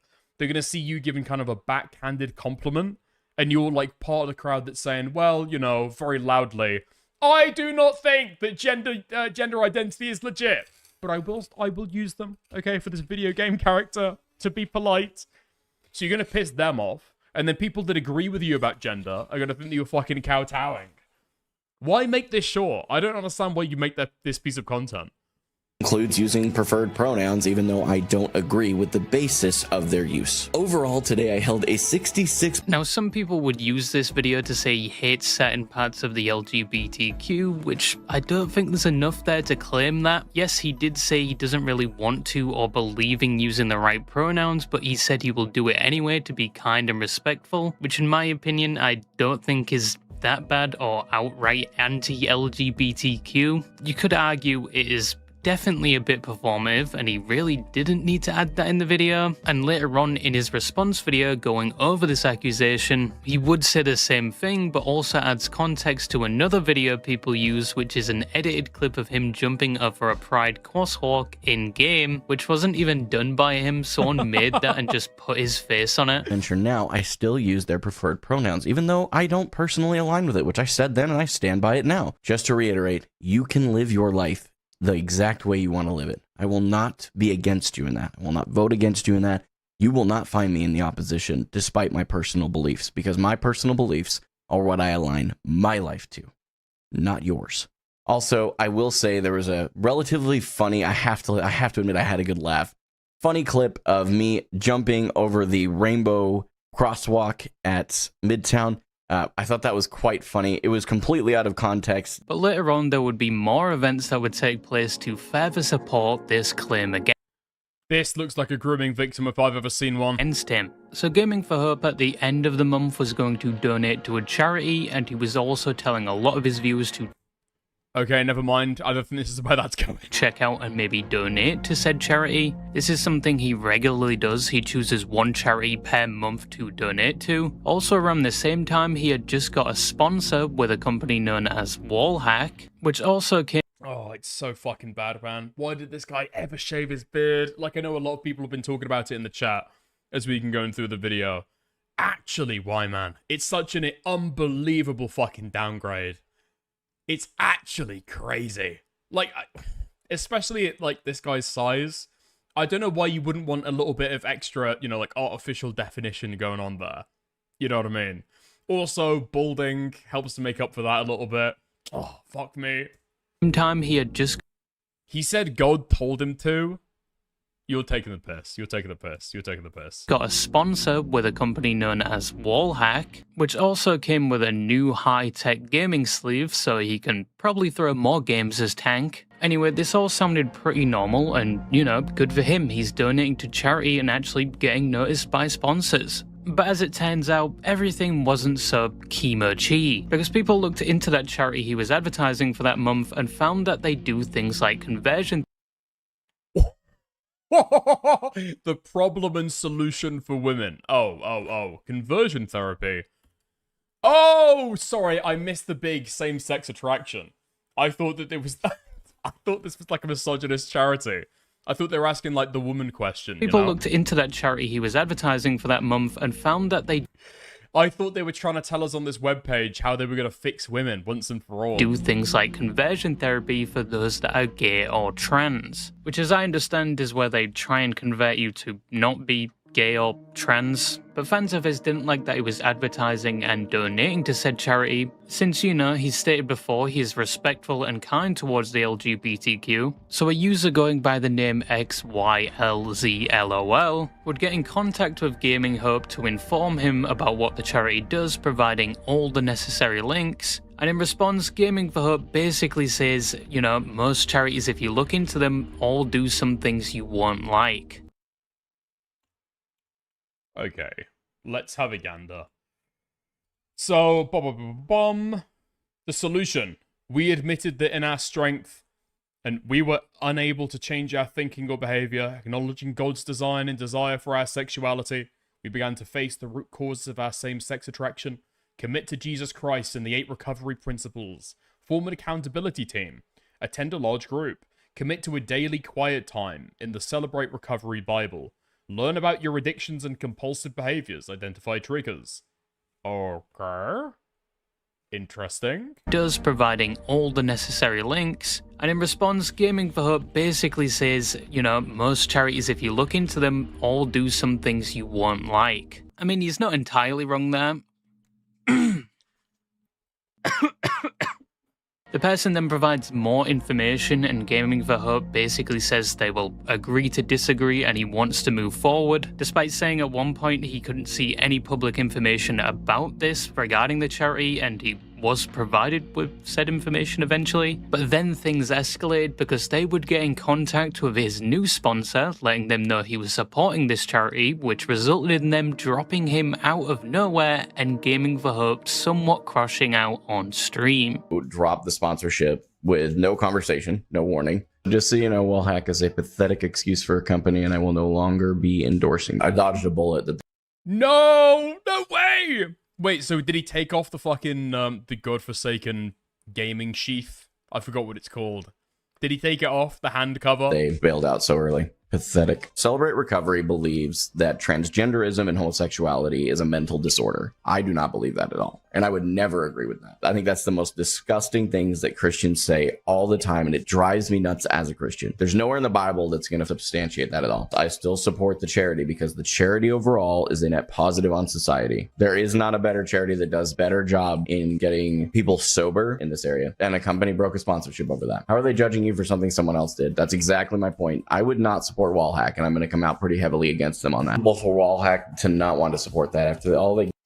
We need, okay, what we need is a real Hitler salute right now, okay? With the right hand. Because we need to know if this guy's wearing the game in Gauntlet. Give money and then you give it to the company, so it almost seems like an endorsement if they were to continue. That's a reasonable point. I'm going to give you that. Because at the end of the day, I have a huge issue with the fact that we started our partnership together 10 days ago. I was supporting the charity then. So to me, that just screams they don't actually care. This is a virtue signal. But even with all of that said, he would then make an apology video basically saying he didn't know what conversion therapy was, despite someone providing him with all the information. He then says he no longer supports this charity and what they do he doesn't agree with, and that going forward he will be doing research on the charities he chooses to support and donate to, finishing off by saying he will be supporting the Trevor Project, another charity which is for supporting young people a part of the LGBTQ that are struggling. Sincerely apologize. I misunderstood what conversion therapy. I'm just wondering how the fuck this guy, I don't know how this guy knows that this is like, oh, the best charity that does alcohol recovery in the area, unless he or a loved one has, like, gone there. You know what I mean? I don't know if that really makes sense to me. Why be so defensive of it initially? Unless somebody that he knows or himself has gone there before. You know what I mean? The way that I understood that term, just by the words themselves, was that it was effectively assisting someone in a detransition process, which is not true even a tiny bit. And a basic Google search would have taught me that, so it's completely my fault. I am not blaming anybody but myself for this. I will no longer be supporting Celebrate Recovery, to be very, very clear, financially or otherwise. I think that they've helped people get out of addictions, but knowing that they support this, I can't continue to support them. Now knowing what it is, especially. I will be more thorough in my research with future charities to support, adding a layer to what I already do. Donations that I'm going to do from April's revenue will now be going to the Trevor Project. This is going to come across like a virtue signal. Frankly, I don't care if that's how you see it. I know it's not. Trevor Project is an organization that helps people that are in the LGBTQIA+ community with the mental health. Oh my god, you know that a streamer is in deep, deep fucking shit if they're hitting the entire anagram, dude. Effects that come with being largely LGBTQIA+. Discarded by the world. And I think that's horrible that you guys are discarded by the world. Regardless of my religious beliefs, this organization is a very big part of the movement that's helping lower the rates of fill in the blank here. That number needs to go down. I went to several funerals in high school that were a byproduct of people choosing to end their own lives. I don't want that for anybody. But once again, after saying that, That's just, Steven's just being a silly guy. Yeah. Maybe you should try unbroken eye contact with the camera like G4H does. That might help. Yeah. Do you think that's going to help the fucking gaming experience? Yeah, I'm sure. Makes a Discord announcement and a YouTube video saying he now won't be supporting the Trevor Project because he doesn't agree with everything it does, despite just saying he has learned his lesson and he will look into charities before he supports them. You guys a little bit of an explanation on the Trevor Project. I had intended to not say anything. I don't know, Gaming for Hope is a complete lolcow, okay? I do agree with that, but I feel bad for this guy getting his fucking sponsorship taken away over some bullshit charity that he was supporting. I've got to be... If I was in the exact same shoes as this guy, I can't lie. And somebody's trying to DM me saying, oh, Dickers, this charity you're supporting is bad, actually. Yeah, I probably just wouldn't respond to them. I would not give a fuck. Like, meh. Cry harder. I don't care. Like, literally, who thinks that that's going to end up with your sponsorship being taken away?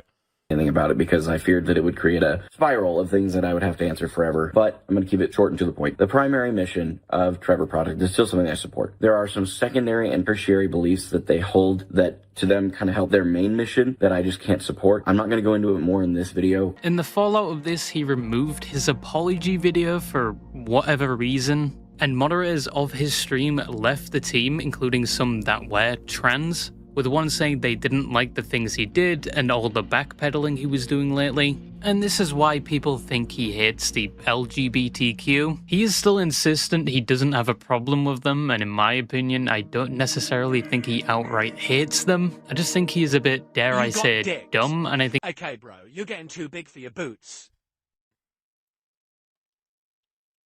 Yo, Tyrone, thank you for the 2 months. Sorry, I thought I was going to read out. Turn on the cat on your head filter. Tyrone, we lost that. We don't have that anymore. That doesn't exist anymore for me, unfortunately. Thank you for the 2 months of membership, though.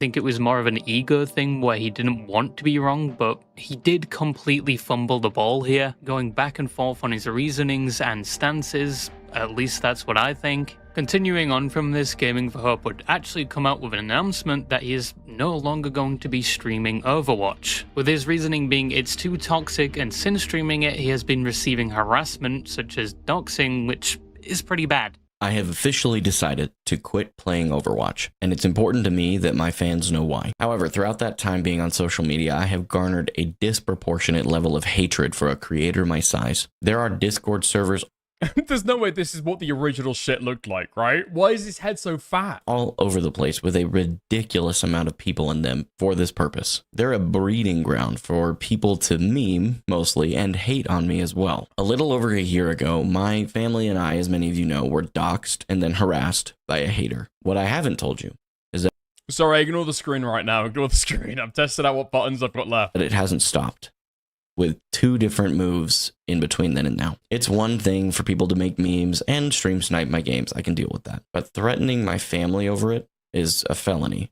Some people, upon hearing that he was leaving Overwatch behind, would rejoice. Some were upset by the decision, and some were confused because he was mainly known for playing Overwatch. It seems like— Wait, sorry. I feel like I got bored and I started playing with toys. This guy's left Overwatch. Okay, we're looking back in. Somebody told me that he's gone over to Marvel Rivals instead.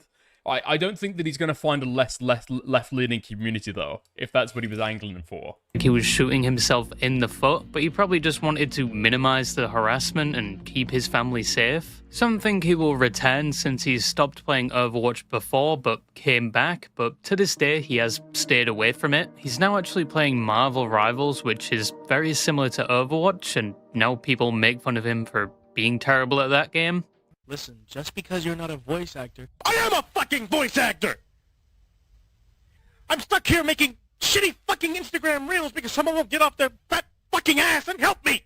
In conclusion, yes, Gaming for Hope is terrible at games. It can be said he is a bit egotistical, some even call him slightly narcissistic, and say he has a victim complex. He has made a lot of questionable decisions as well, and the title of lolcow is very much appropriate for him, because unless it's a LARP— This disgusts me. This actually disgusts me. I just saw a messy ad on your stream. Do football ads pay well? Maybe they do. I should just title my stream from now on. For the rest of the stream, it's just like analyzing Gaming for Hope's commercial debt. That way I get the fucking Bank of America bucks rolling in as well.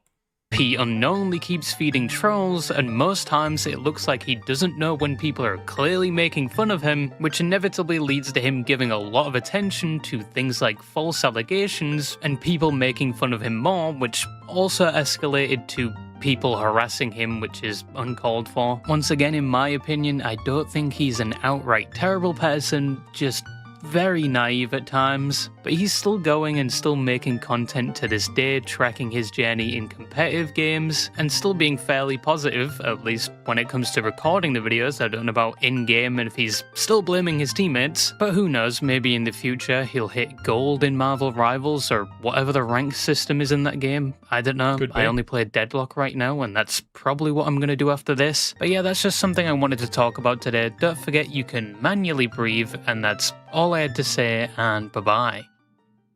Do we know how good he is right now? Is there an easy way to be able to track somebody's progress in Marvel Rivals? That was a really good video. Marvel Rivals tracker Gaming for Hope. I want to know that our boy's doing well. Oh my god, rivalsmeta.com/player Gaming for Hope. Is this good?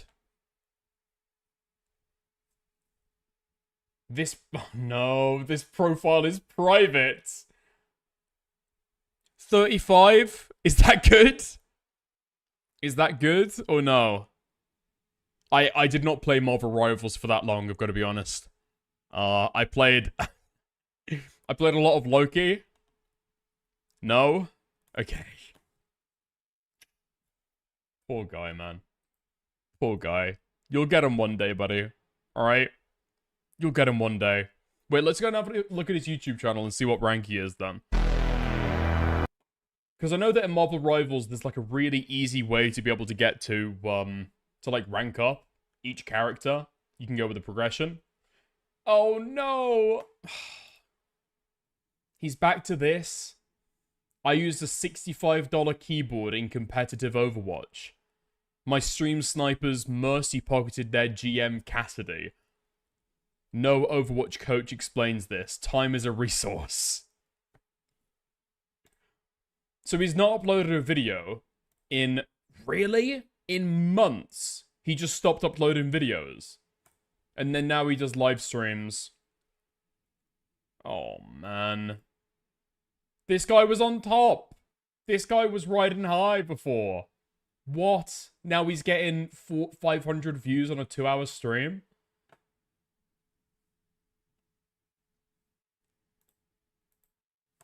No! Dude, Hengist, please tell me he's not gold too, man. Yo, good morning, good evening, good afternoon, everybody out there on Twitch and YouTube, regardless of where you are in the world or what time of day it is for you. I truly hope you're doing exceptionally well. Thank you very much for taking time out of your day to be here, regardless if you're watching this live or if you're watching this as a VOD later. I really appreciate it. And a bigger shout out to all of you that are the next level supporters, as I like to call you. Okay. This is from... Fuck! This is from a day ago! This is from a day ago, and he's gold too. He's not even platinum.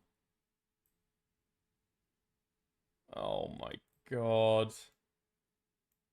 That's bad. Okay, that's bad. Where does that put him then?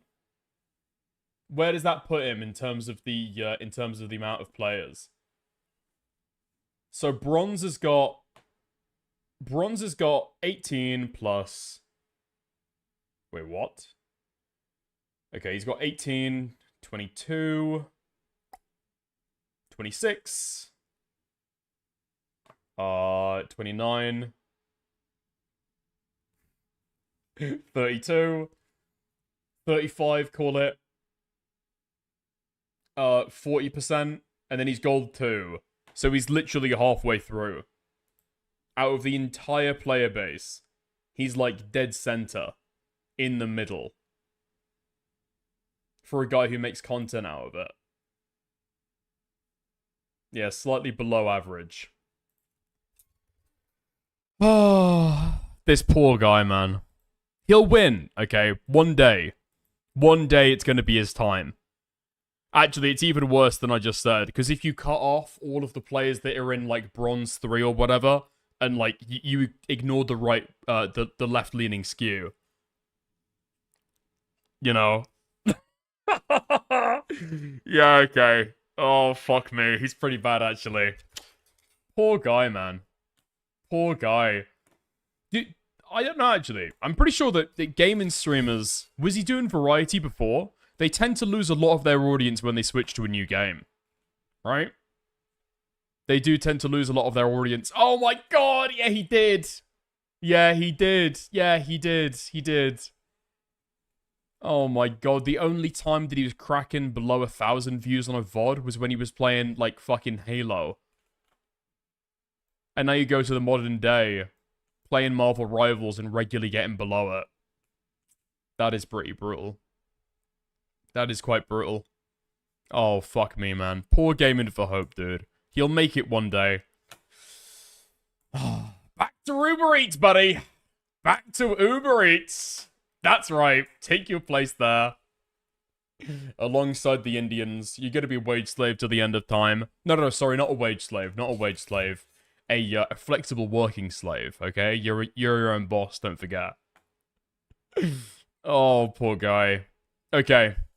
Wait, what have you just linked me? X.com. What the fuck is this? Give me 2 seconds, Hengus. Quick tangent. Okay. As we know, Hengist obviously directs the streams. The content on TikTok is unbelievable viewing right now.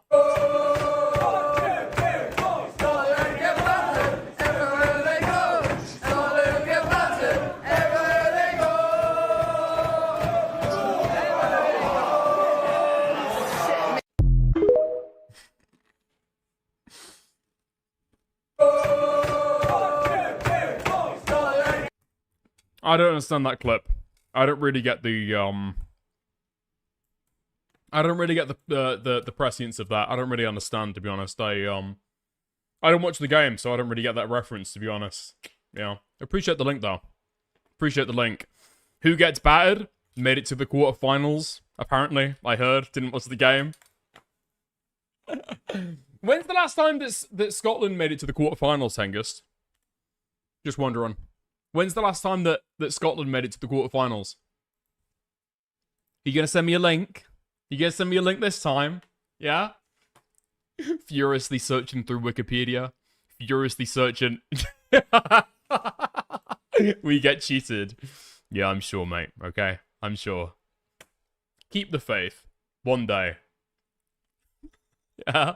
One day. Alright. Nice. Do we finally go in for it?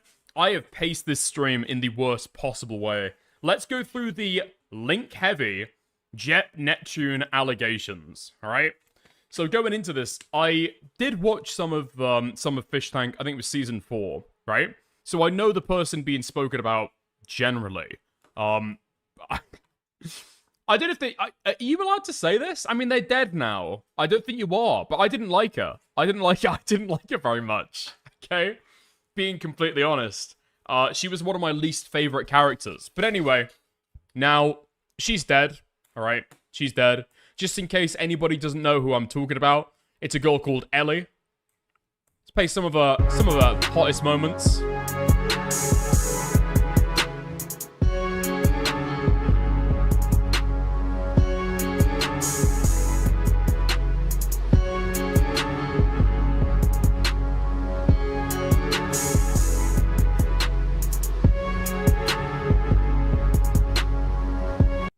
Yeah, anyway, so, this girl is now dead, apparently. Hold on, do we watch her as she walks around the house? Is this part important?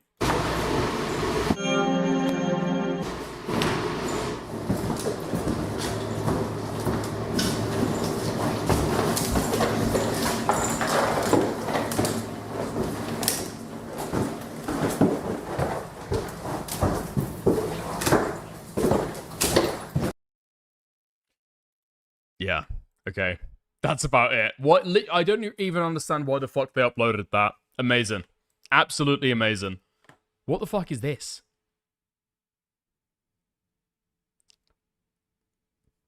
Is that a derogatory symbol? Or is that like simping for donos? What's a Queen of Heart? What's a Queen of Hearts? I know a Queen of Spades is a white woman who's hungry for black cock. What's a Queen of Hearts? Is that something? Or no, it's an Ace of Spades, isn't it? Oh fuck it, I don't know. It's probably some evil white nationalist stuff. Right, big white cock. Okay, I understand. So you've just got me to show a gif of a dead Asian girl giving a BWC handjob symbol. Okay, nice. I appreciate it. God rest, okay? God bless. God bless. Rest in peace. Okay. This might be a clip that people know from as well, just to like set it up and make sure everybody's on the same page. So tell us about yourself. We're getting to know our contestants here. Okay. Who are you? It's what she would have wanted, very true. Well, my name is Ellie, but usually people call me Leonard. I'm kind of just a kid. Leonard? Yes. Mm-hmm. Where are you from? San Diego. Mm-hmm. You go to college or anything? High school. Did you graduate? No. You didn't graduate high school? I'm in high school. No, you're not. I am. Stop. How old are you? 18. That's not true. I'm dead serious. No, Sam! Sam! Not again! You can't do this shit again, dude! You can't get away with it a second time. Hold on a second.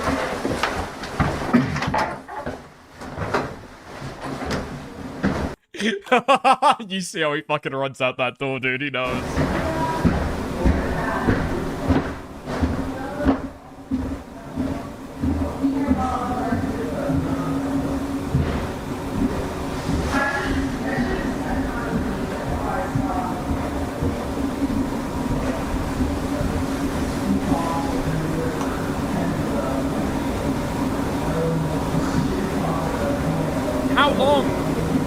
How long is this gonna... Jesus Christ.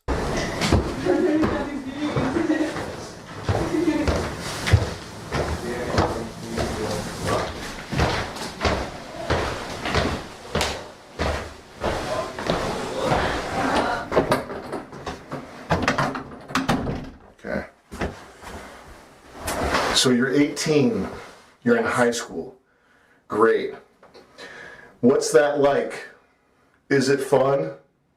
It is so fun being a Okay. high schooler. What do you think of Fish Tank so far? I think This is so fucking weird, man. What do you even do in that situation? I remember when this clip started, like, flowing about, and nobody quite knew what the fuck had got on. I thought that they, okay. People are gonna laugh when I say this. No, they're not gonna believe me, okay? But so far as I'm aware, I thought that the vetting process on Fish Tank was, like, as extensive and fucking durable as possible, you know? Not that they're trying to find the most sane people, necessarily, because they're trying to find the most insane people. They're, like, digging their way through all of these people's fucking history to the nth degree. I think it's really Oh my god, wait. I've just realized.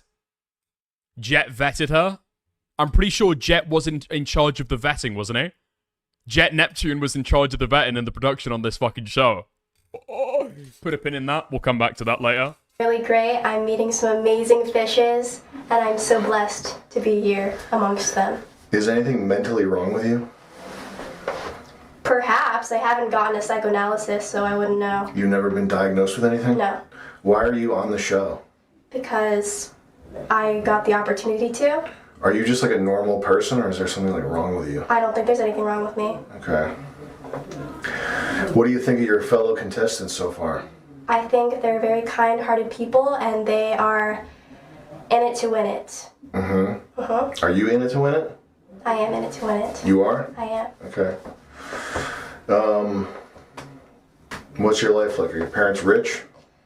My dad is. Your dad's rich? Sorta. How yes. rich? A doctor's salary. Okay. Typical. Are your parents split up? Yes. Do you have a crazy stepmom?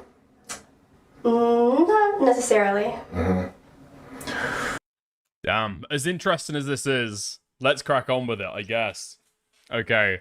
So, somehow this high schooler got her way through the vetting process. Jet Neptune, apparently, in charge of that. And then, is this during the tank? Hold on, yeah. And also, who is the cutest boy in the tank? Are you serious? Yes. In the tank? Yes. Is Jet, but he's not in the tank. Oh. Wait, hold on. Why does she look like 10 times more Asian here than she does there? What happened? What changed? Like, she looks fresh from Tokyo here. Yes. In the tank? Yes. Is Jet, but he's not in the tank. Oh, wait, you like Jet? No, oh, not no, don't that. say that. I think it's the angle. I think it's the hair coming down on both sides. That gives very Asian vibes, you know? Don't say that. Jet's gonna, Jet's gonna come for you. Like, he'll be like, Ellie, a rose. No. It's strictly professional. And that's just strategy. And also, who is the cutest boy in the tank? Are you serious? What does Jet Neptune even fucking look like? Can we get a...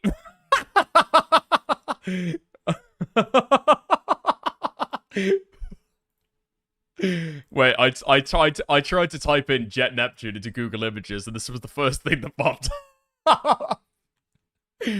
Wait, hold on. Where are we looking? Okay, where are we looking? This is what we're going for, okay? Yeah, there we go. That's Jet Neptune. Apparently that's the hottest guy in Fish Tank. Interesting. Very, very interesting. Okay. Leaks from the Bagel about Plan B and Jet/Ellie. Oh, this goes into... Oh my god. Okay, so this goes into some of the fucking Jet Neptune leaks that happened a little bit ago. I'm vaguely familiar with some of this stuff, I guess. If you remember, is it Clorox Katie? One of the girls that came out with allegations against Turkey Tom. Apparently she'd helped behind the scenes, and she was like slightly known for helping with the Jet Neptune allegations. I didn't see any of this stuff actually pop off at the time, but I guess we could have a gander. Brandon Cruz, 6, leaks from Bagel. Ellie's close friend of 4 years, about Ben buying Plan B for Jet and Ellie. But the real reason is because Ben followed her, and she didn't want us to see. But I've no respect for Leonard for trying to recruit my friends. Fuck that. Because she's aware about Abby and Claire. She confronted Jet in New York about his allegations a while ago, and he confirmed to her that, yeah, he fucked Abby and Claire. But as far as our group goes, we are pretty much cutting those two off entirely. And you're now sure Leonard and Jet is now fucking? Oh, is Leonard referring to Ellie? People actually started using that nickname. That caught on. Okay, interesting. Pretty sure the brunette girl told me on the phone that Ben said to the ginger that her and Jet are fucking, and that he's getting Plan B for them. Since then, all of us have been trying to convince her it was a horrible idea, and she's gonna get raped! For a certain sliver of the internet, the Jet Neptune allegations were like Harvey Weinstein blowing up all at the same time, you know? Harvey Weinstein and Epstein. Crazy. It was a horrible idea and she's gonna get raped. But she treated it as a joke and was like, yeah, you guys are right, but I love him. Which, if she was just a consenting retard who wants to sell her life away, sure. But she started trying to recruit our friends and shit. I lose empathy for her. Did Leonard cut you off? No, I cut her off. Both her and Cork. Okay, so this is the ginger girl? Okay. But it gets way worse. So, look at my first post on Instagram. Basically, Leonard tried to recruit both girls. I don't even know what they're talking about recruiting. For a show? Would you be interested in meeting a buddy of mine? I'm trying to help Matchmaker. They're 25 and a niche internet celebrity. Lamau, who? I can only reveal that if you entertain the idea and talk to him. But you'll get clout. Something, I don't gotta, something. I'd like you to. I could give them your number. He needs a girlfriend, and you are just the girl for the job. Okay, interesting, flattering. Basically, I think that you're like such a whore that I'm just gonna assume they're gonna get with any niche internet celebrity because you need the fucking clout. Yeah, good, nice. 850 in Instagram followers. We can bump that shit up. Absolutely. Niche Instagram celebrity. We can get that to 1.6k easy. Double those numbers. Okay, trying to recruit both girls for Ben. The brunette showed me and told me what's going on. The ginger girl, on the other hand, wasn't behind my back and literally just got her off her layover flight today. So she's not dating Jet, but just acting like Ghislaine Maxwell? Both, I think. Ginger girl told other friends that her and Jet are fucking, and that Ben and Jet both bought birth control for the two of them. And she begged the brunette girl not to tell me, but she did anyways. Huh? So any idea when Jet and Ellie started this whole thing? Was it from the beginning? Probably after the show got cancelled. In NYC? And they had downtime. He confessed to her that he liked her in NYC. She told us and didn't seem too with it. But as time progressed, she told us he asked her to be his girlfriend.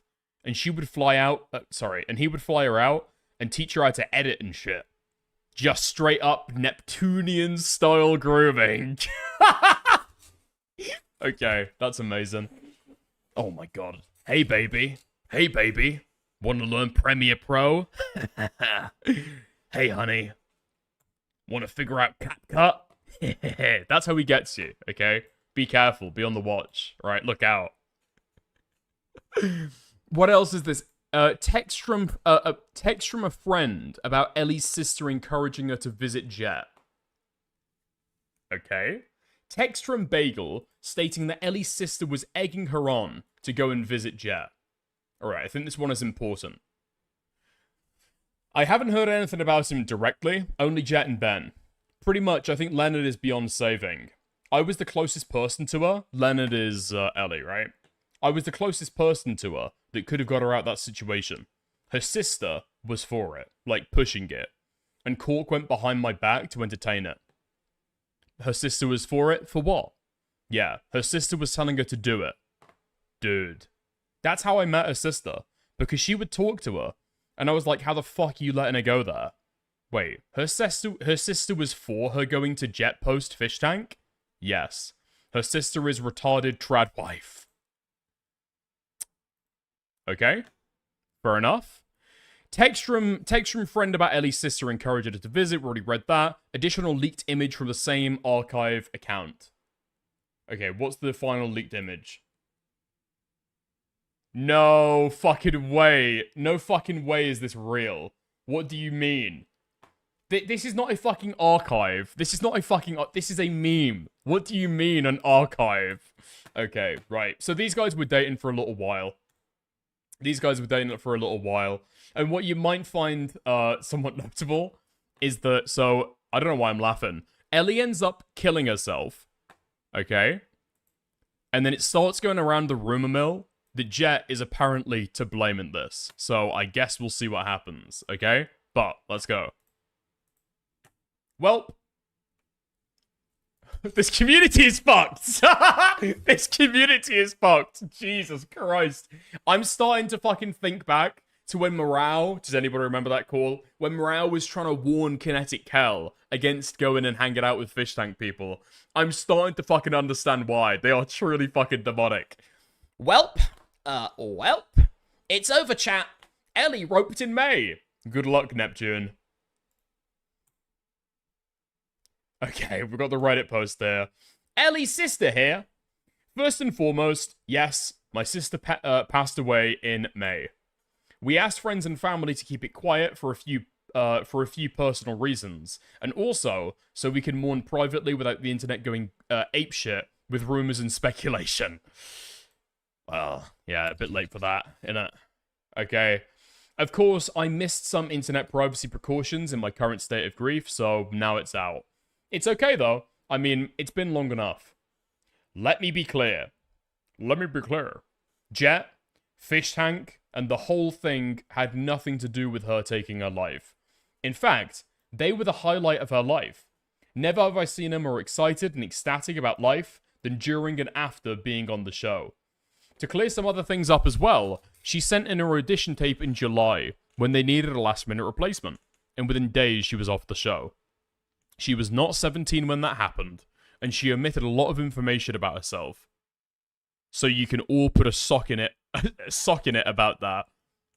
I know I don't have to explain anything to anyone, but I'd rather do this than read horrible, endless speculation and gossip about her. She didn't OD, she wasn't using drugs, she was on SSRIs, and possibly had an undiagnosed mental illness we didn't catch in time. Okay, interesting. I mean, off the bat, I don't really know 100% what to think about that. Because the way that I think certain people are going to want to try and frame it is that her sister was pushing her into this evil, relationship because she's evil and trad and something like that. I don't know, it was probably a fun thing to do. This is me coming from the outside in with basically, admittedly, I'm saying it up front, basically no knowledge about the Jet Neptune allegations, right? Okay? So just take this with a pinch of salt. It just seems like a bunch of people who are behind the scenes, kind of Discordians, trying to figure out how to bring allegations to the forefront because they fucking hate this guy. And then you've got somebody's sister who is like just seeing their sister have like a fun time, you know what I mean? Without getting so involved in all the personal dynamics. I don't know if she's necessarily evil. Okay. So she wasn't SRIs, didn't catch something in time. Ellie had a troubled childhood. We both did. I did my best for Ellie. I definitely could and should have done more. but you don't think about that until it's too late, right? Like I've said, there isn't anyone to blame, but if there was, I blame my mother. I'm not going to get into it, but she was the cause of all of our problems. Ellie was suicidal since she was a child. That didn't start after she met Jet or went on Fish Tank. The Fish Tank crew has been nothing but supportive and helpful during this time, while they themselves have been grieving too. I know internet culture is sick, but hoping for somebody to end their life too, or baiting somebody into it by blaming them for somebody else's choice to end their life is sick and evil and demonic, and I won't stand for it. Okay, so this is the sister a day ago coming out to confirm some of the speculation and started to weigh in from her side at least. Okay, San Diego medical examiner apparently came out to be able to delve into this shit. Okay, female, Asian, suicide, chemical poisoning. Wait, somebody said it in chat. I don't know if they were fucking memeing about it. Nitrate intoxication. It was sodium nitrate. What the fuck is sodium nitrate? Is that like an actual... What? Sodium nitrate is a naturally occurring ionic salt compound of sodium, nitrogen, and oxygen. Thank you so much. Okay. Historically known as Chile saltpeter, it's widely used as an agricultural fertilizer, a food preservative in cured meats, and a key component in glass making and explosives. Okay. Is sodium nitrate food safe? Well, okay. Excessive consumption is a health concern. Wow. Okay. I'm learning this for the first time. Okay, right. So she took meds but had no conditions. I think what the sister is trying to say there is that she obviously did have some kind of condition, but there was an undiagnosed mental illness that didn't catch in time. Right? That seems to be what they're referencing. So she might have been diagnosed with, I don't know, like depression or something, but maybe she didn't get diagnosed with BPD? Bipolar? Something like that? Maybe that's what she's referencing? Not totally sure. I don't know. I mean, the sister's not a fucking psychologist, you know what I mean? I'm not going to hold her too hard to exactly what she's saying there. I'm ignoring my date to watch Dickers. Really? Wait, have you guys started progressing? Fuck, who? Okay, I'm not gonna drag you over the fucking coals, Cal. You get that enough, all right? How's it going? Friends post. Okay, so friends post about the relationship and the DMs. So this is where it starts this month. 4th of July, 2026. Allegations and relationship drama surface. Friends Reddit post about relationship issues suggested Jet may have cheated. Okay. Friend of Ellie's here. I was a friend of Ellie's, relatively close to her before she died, and I wanted to clear some things up. Jet was not a good guy, and does bear at least some responsibility for what happened. While what Gigi says is true, Ellie was depressed before. If anything, Jet was the catalyst that pushed her over the edge. And now we've got a Google Docie linked to it as well. Huh? No! That is... Okay, I'm not going to laugh at that. That's fucking brutal. That's distasteful. Jesus Christ. Okay. Just topped herself over some guy. I mean, she wouldn't be the first 19-year-old to do it. Let's be fucking real. I want to have a look at this Google Docie, though. Because I haven't seen this yet. Is there anything relevant or interesting in here? Hold on. Let me fire up Google Chrome. Okay? Give me 2 seconds. Alright, nice. Let's plug that in, then. Oh, fuck me. Okay. Let me change my my source over as well. And we'll go through and read that then. Yeah? Okay. Nice. Google Docie, let's go. Chrome. Alright, fantastic stuff. Okay. Hi all. Friend of Ellie's here. I want to clear some stuff up. Because I sympathize a lot with Gigi. I don't agree with some of the things she said. Okay. I was relatively close with Ellie near the end of her life, and so, she would sometimes explain some of the things Jet was doing. It is true that Ellie has been depressed and sometimes suicidal, but, quote, Jet had nothing to do with her taking her life is genuinely false. And I get wanting to preserve the peace, but that's not true in any capacity. Does anybody know who this girl is? Like the girl writing this Google Doc? Because it seems like she's made yeah, like a throwaway Reddit account. So this was made a day ago to be able to release this Google Doc. I mean, it's not common for screenshots like this to be just like straight up faked, right? So I guess I'll take it as read for the point of the segment. I guess we'll just I don't know. We'll just I'll just take it as read. Yeah, just with a grain of salt, you know? One of Jet's girls on an X. Sorry, on an alt. I mean, it could be. Okay, so all of her messages are blanked out. Weird. Leonard Ellie says, now I at hotel. I confronted already. On Sunday. Jet cheat. No, don't make me. Now I at hotel. I confront already. On Sunday. Jet cheat. Things are so bad. In late 2025, Jet cheated on Ellie, which was not even close to the worst thing he did, but caused her to spiral more. Okay, I don't know why she's fucking texting like that, okay? Ellie told me and other friends about a variety of things that Jet did, which required proof to list here, and I want to respect Ellie's privacy, so I won't. But just know that I have an extremely low opinion of that guy. Wait, what? Okay, so the allegation that we're trying to make here is that Jet cheating almost a year ago at this point, because weirdly enough, they don't show the month, which kind of gets my back up a little bit, okay, but they're saying late 2025, so even if they're talking about, I don't know, October, that'll be 9 months ago, you know? These are 2025, yeah. So Jet cheating almost a year ago is being blamed in a significant or meaningful way for her taking her own life. Okay. The sister encouraged her high schooler sister to go and hang out with Fish Tank. Why would you trust her? Lol. I don't know. Maybe they don't think that she's the fucking rapist. Maybe she doesn't understand what Fish Tank are. Maybe she got to know the fucking crew. Maybe they've become friends. Maybe she's enjoyed her time there. Maybe she's thinking about it. There's like 1,000 different reasons, right? But by that point, would she not have been out of high school? Like, she was 18 anyway. You know what I mean? Like, might not necessarily be the most smart move you could make, but is it necessarily indicating some kind of... What? What are we saying? Like, she's an abusive sister? I don't know about that.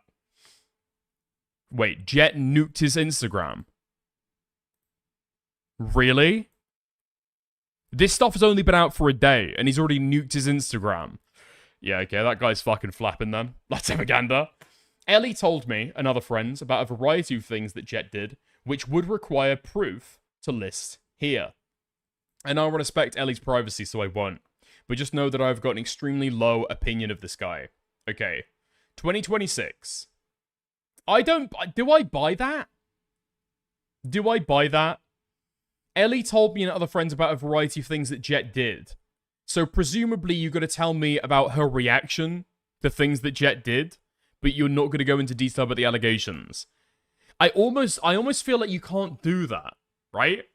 You can't give half of the story. You can't really give her reaction without saying exactly what he did. Because it could have been like next to nothing, right? Or something that, at the very least, it could be all the way from him having cheated, and then he goes back and, you know, he's talking to an ex, or he's like still following her on Instagram, but she's maybe possibly mentally ill, right? And so she blows up and goes fucking crazy, and it's like old wounds opening again. Or it could be all the way at him beating her every single fucking day. She's tied up to the fucking radiator. I don't know if you can do that. If you want to come out and leak like messages of the fucking dead girl, you can do that if you want to. But then don't try and pretend that you're holding something back for the sake of her privacy. You're not holding something back for the sake of her privacy. You're putting it out there, right? Okay. So this person says, "You're right." Ellie says, "Doing better. I'm on an evil mission to ruin Jet's life.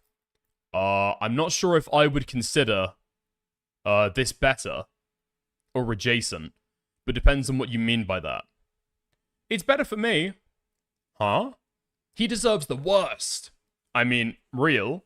But how is this mission being executed? I can't go into details. It's a long game. I'm gonna kill myself. I'm gonna kill myself, and then you release this Google Docky, okay? We'll get my sister to publish something online so that you, so that you can ruin this guy's career. We're gonna contact and we're gonna pay off somebody at the San Diego medical office. Is that the long game we're talking about here? That would be a first. That would be a first ever, man. But if I don't do it, I'll just love him again. Can't let that happen. Why is all the context being cropped around there? If I don't do it, I'll just love him again. Can't let that happen. Huh?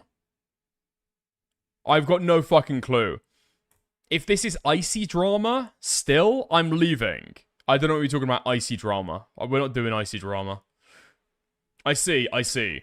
As long as it doesn't damage you in any way, then fair. Can I ask you, though? Why do you bother? Because I'm so suicidal and need purpose. And even though it's not super productive, it will make me happy. Why not funnel purpose into something that creates meaning? That creates more purpose, though. Not my priorities.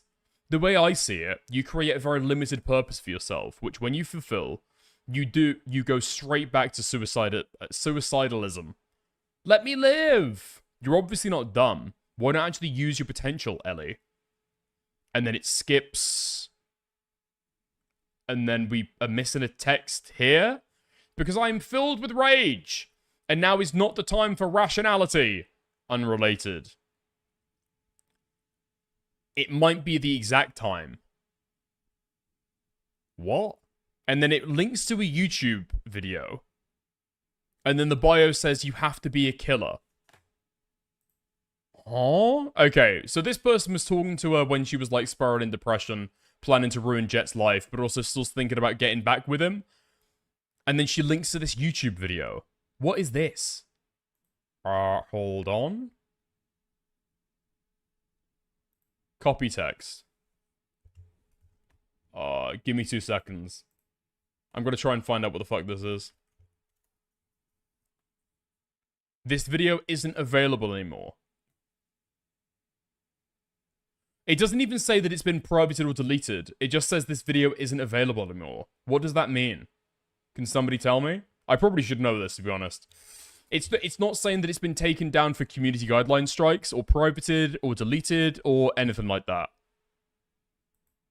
Okay, how fucking weird. Her bio shortly before suicide. It's worth noting that Ellie had a lot of friends around her that really did and do care about her. I want to confirm one thing. After learning her method of death, I did some digging and found her sanctioned suicide account, suicide forum, and so I can confirm that she did learn about her method here. I'm happy to provide this to Gigi if she's unaware, but not anyone else. Okay, so what have we learned there? At some point before her suicide, she was upset at Jet, for reasons that we don't really understand. And then she was plotting to kind of try to ruin the guy's life. And the only thing that we've got is the fact that he cheated all the way back in 2025. I don't know. I don't know. If you're gonna go in and start trying to fucking go back and expose what happened in your now dead friend's relationship, just do that, I suppose. Just actually like pull the fucking trigger and do it. I don't know why people are trying to do this thing where they're kind of revealing it and kind of not, and just like go in and talk about it. I don't know. Okay. Because the impression that is possibly left is that you're trying to be as vague as possible to leave as wide a berth as possible for whatever allegations might come forward. You know what I mean? Okay. Okay, there's another post going to this as well. So, oh no, these are DMs. A friend of Ellie's posted their DMs together. In the messages, Ellie alleges Jet cheated on her and is on an evil mission to ruin his life. Let's have a look into the comments, okay? The easiest way to go to for any fucking context, because I feel like I'm missing so much fucking information here. Loser freak Discord friends of Ellie who think they know better than her sister should shut the fuck up. Okay. Well, I'm glad that I'm getting a little bit of fucking camaraderie here. I kind of maybe possibly think that. Yeah. Wait, these are Discord friends of Ellie. Okay, fucking hell. Saying Jet has any blame for a girl killing herself just because he cheated on her is crazy. I mean, especially when he did it like a fucking year ago. You know what I mean? Like, is it completely disconnected? No, probably not disconnected. But I mean, like, trying to pin somebody's suicide on somebody else. I think usually you've got to do, like, insane shit. You know what I mean? Mental illness is, like, insanely complicated. And the reasons why people do take their own life, I mean, it's, like, almost impossible to be able to pin down. What's external factors, what's internal factors, you know? Oh? When are we gonna realize his kink is literally humiliating and destroying women? Not saying he knew the outcome, but when you treat young, impressionable people, you romance this way. Especially ones who you get to know for a second and know is suicidal. If he talked to his sister, or even her, he should have known that. Let me cheat on a super mentally ill girl and try and string her back. To do again and again to. That's what he did to Abby, basically. He will never be loyal to a woman, never. And no loyal woman should ever be with a man who has this, who is like a nasty ran-through serial cheater and thinks he's so smart, but the girls find out every time he's not even good at it. Are these the fish tank allegations against Jet Neptune? Is this the fucking Harvey Weinstein level fucking like sexual exploitation here? Because the way that people have described it to me in the past, I thought this was over rape. I thought this was over rape. I thought that he was a rapist. He cheats on girls? This is what we're talking about? He's a serial cheater? Damn. That's crazy. Okay. Okay. I just don't think anybody should be a fan of Fish Tank. I don't know. If you're getting, like, that kind of caught up with the fucking producers that you're trying to sleep with Jet Neptune, and there's probably something wrong going into it, okay? I can't lie. If you're spending that much time online that you even know, as a woman, what Fish Tank is, probably a sign of things to come, alright? The last woman that I knew who knew what Fish Tank is Kinetic Kel, and I'm pretty sure 6 months ago she just came out of rehab, okay? Blaming anybody at this point is just evil. Ellie felt so alone and depressed she killed herself. She deserves to love and care and support. That's the only important thing. Pushing blame around will just make things worse for everyone. Let the girl rest. Okay. Okay. Huh. Interesting. Let's have a look. Timeline compilation with screenshots. Is this just going to be another rehash of the Google Doc? Oh, no. Wait, what? Shit posting baby name lists multiple times and then crushing out 6 weeks later is a pointed timeline. Huh? Okay. So somebody on 4chan has put together a timeline of this shit then. Ellie suicide timeline. We've got it down to a fine art. January 13th. Says she's banned and grounded from thirst trapping. January 25th. Post a text from Gigi asking if she's taken her Zoloft yet. I'm guessing Zoloft is like an SSRI, right? Americans got different names to them, I guess. January 28th. Shit posts a baby name list. January 30th. Reposts Angie showing that they're at a Georgia aquarium together. February 1st, posts about Oxford study and says the devil hasn't worked its magic on her yet. 3rd, shit posts more baby names. February 3rd, posts a hickey on her leg. February 14th, posts herself teary-eyed with the caption, full of hatred and malevolence. 11 days after a hickey. Yeah, I guess that sounds about right. Feb 27th, post that she can't wait for everything to be over. March 5th, post to love while it lasts. March 8th, post a pic of her at an airport terminal. March 9th, post how to skip time in real life. March 11th, post about how far her life has fallen since 2 weeks ago.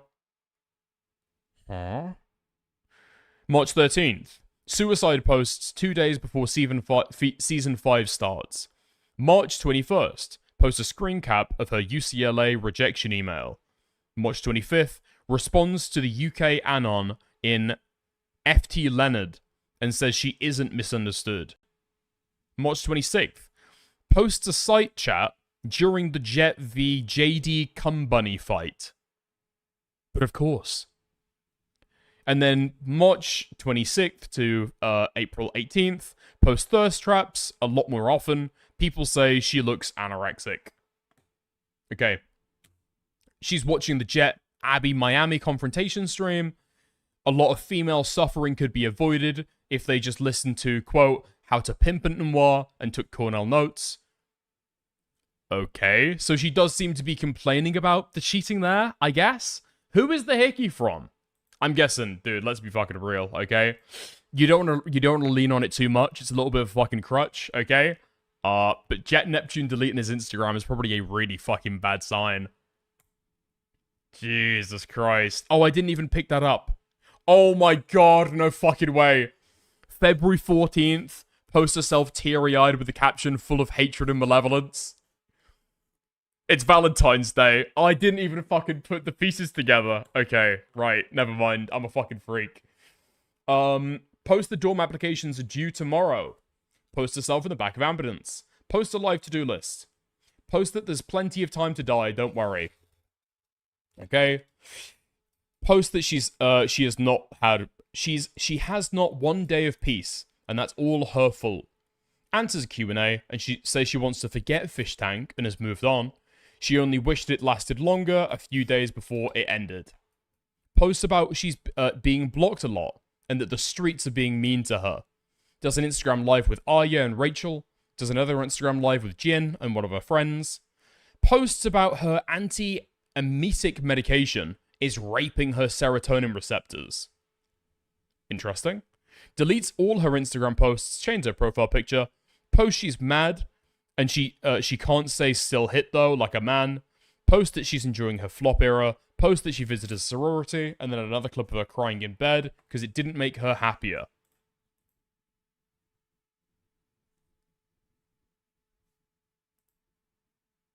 And then 2 days later, she committed suicide.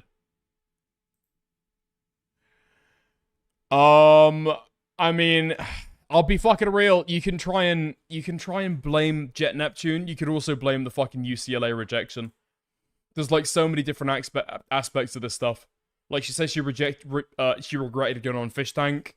Why? Is it because she's got like a whole online presence that she wasn't rude for? I'm not saying this to try and like exculpate Jet if he's like treated her badly, to be totally clear.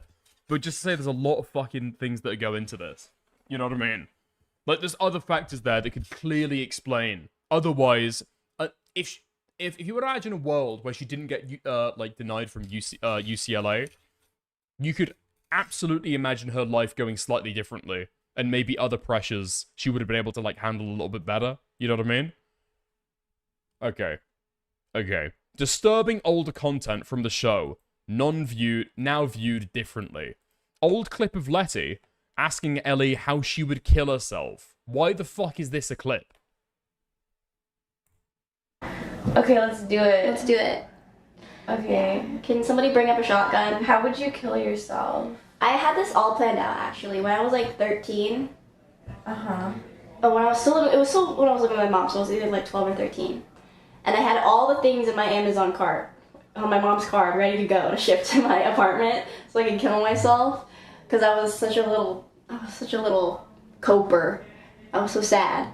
And right, so the person speculating earlier that there's no way that Jet didn't know this if she was on SSRIs. It seems like she was pretty open about the fact that she was suicidal then, right? I don't know who even asked that. Welcome to women who go on Fish Tank, I suppose. What were the items? like a helium tank, some CPAP, some tubing. Jesus Christ, that's a little bit too morbid than I fucking want. Rest in peace. Post emphasizing she was young and a good sport on the show.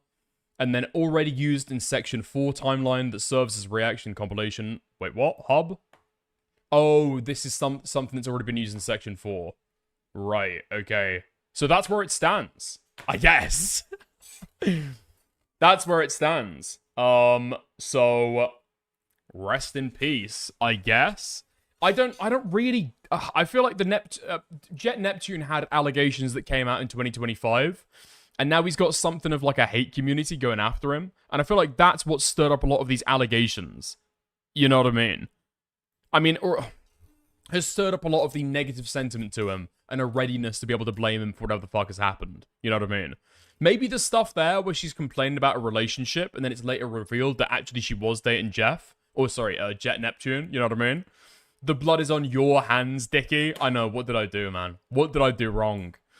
How do we always place the blame on something when somebody offs themselves? Like, it's probably a myriad of reasons, and we can never know what ultimately was the final straw. That's kind of what I'm saying, right?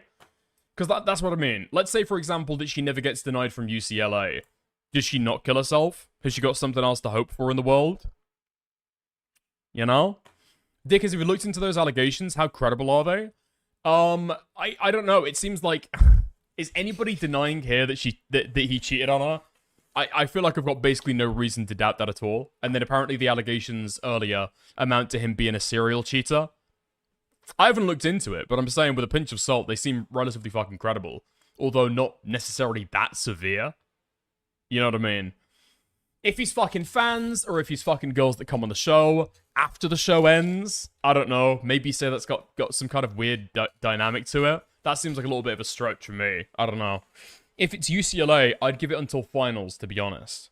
Yeah? You think that she, like, got a... Wait, she got a denial letter. No? Post a screen cap of her UCLA rejection email. So I don't know if she needs to wait for her results. It seems like possibly, you know, based on her expected grades, or her current, like, GPA or something, she got automatically rejected. Because maybe she couldn't have made up the final grades. Maybe they just didn't think that she was gonna, like, hit that mark. You know what I mean? Because somebody could have a bad day and off themselves because they've been suicidal for years. I mean, yeah, there's a lot of stuff that goes into it. It's really kind of touchy. For me personally, this is probably my least favorite aspect of online drama. You know what I mean? Because there's always a lot of speculation about, like, oh my god, who's dating who? Oh my god, did this person rape this person? Are these allegations true? But when it comes to somebody who's committed suicide, it's really fucking difficult. Because leading up into it, they're not necessarily in the best headspace to be even able to, like, self-reflect on their own feelings and the source for them. You know what I mean? And so to a certain degree, they probably are lacking kind of self-insight to a certain degree. And so relying on their statements isn't necessarily trustworthy. And then you just don't... You can't have a full accounting for, you know, what's happening in that person's life. You know? It could have, like, such a fucking easy trigger. Like, I don't know. She fails at an easy task, and she burns her breakfast, and she realizes this is the day, you know? Because even, like, a small disappointment like that becomes too much. Like, it's an insanely fucking complicated, like, social phenomenon. You know what I mean? It's rough. It's rough. It's rough. And especially for a girl who's, like, so fucking young, to have such a, I would say, like, high, what would it be? Like, high...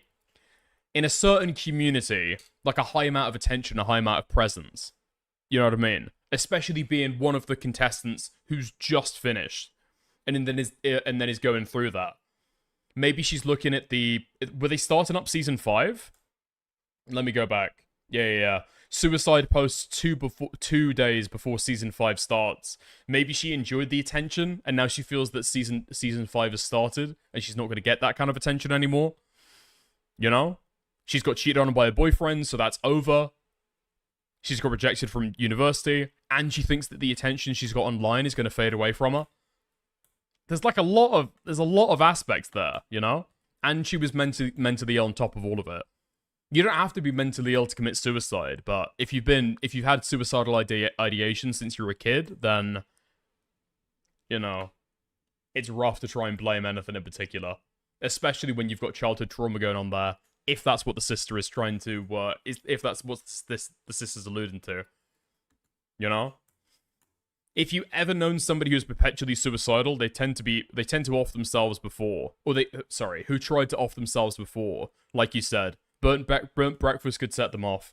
If it truly was Jet, none of us will ever know. I mean, it seems like the sister would have been the best person to have accounted for that. And nobody believes what she's fucking saying. Because of these other Neptunian allegations flowing around, where the sister was encouraging her to be in a relationship with Jet. Because she thought that it'd be healthy or fun or something like that, you know what I mean? What a fucking impossible situation to fucking navigate though, dude. I'm not surprised that Jet has fucking closed down his Instagram, though. I think, what did I say? I think for the cheating allegations, him closing down his Instagram probably speaks to it a little bit. Because if you could have said, yeah, actually, you know, this isn't me at all. This is totally untrue. I didn't do any of this shit. You probably would. You know what I mean? Although, I mean, a recent ex-girlfriend killing herself, you're probably not going to want to make that many public appearances, you know? You're probably grieving yourself. Also, I'm guessing his Instagram used to be a little bit more full than this, right? He used to have posts and stuff. This is the right account. Followed by Blowbacks and Tom Dark. Yeah. Whoa! Okay. Who the fuck is tagging Jet Neptune on Twitter in fucking titty pics, man? What the fuck is going on? Okay, right. Yeah, he deleted all of his posts. Yeah, seems so. Seems so. Has he deleted the Reels content? Nope. Oh, right. He can't delete this Reels content. He can't delete this Reels content. Because it's posted between him and the Fish Tank Live account. Oh no, he didn't delete this one. Chat came through with a crazy dono for me. I mean, you can be mad at the meta, but I mean, devs are gonna change the game. They're gonna change. The game's gonna keep changing, right? Each season. My mother died 4 months ago. Your streams keep me going. I hope this donation helps you. Bro, I was.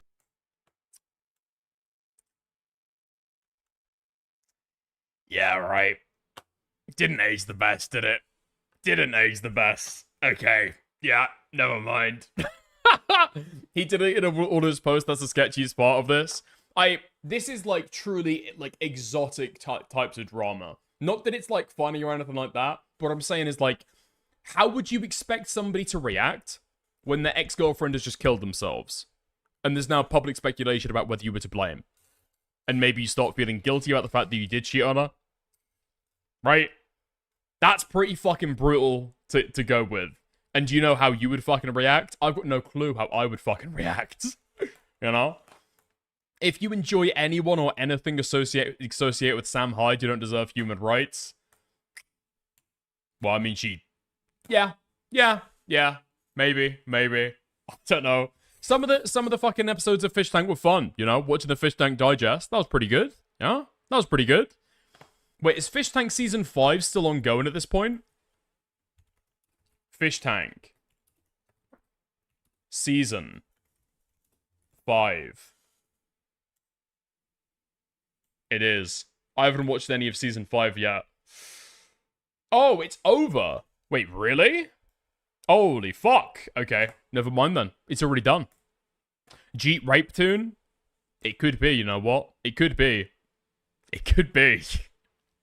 Can you imagine the mass hate he's getting? He's just a nerdy freak anyway. Basically, yeah, I guess. Schizo Burt was great though. Easily, like, yeah. Schizo Burt is probably one of the greatest things that Fish Tank ever had. If you think that's saying something, then yeah, that probably is saying something. How old is this guy anyway? Jet, I think he's in his 20s, right? I think he's in his 20s.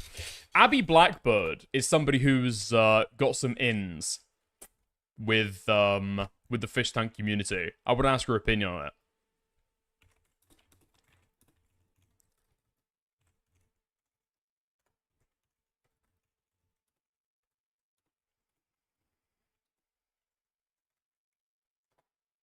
Okay, watch the video in inbox real quick. Is this gonna be absolute fucking AIDS? I'm not gonna be. I'm not gonna watch the video real quick. But I appreciate you sending it to me. Okay, nice. Okay. I don't think that Abby Blackbird is necessarily around, which is a shame. But yeah, it seems like that's gonna be the discourse surrounding it currently. If you can find anything else or somebody making videos on it, feel free to send it over.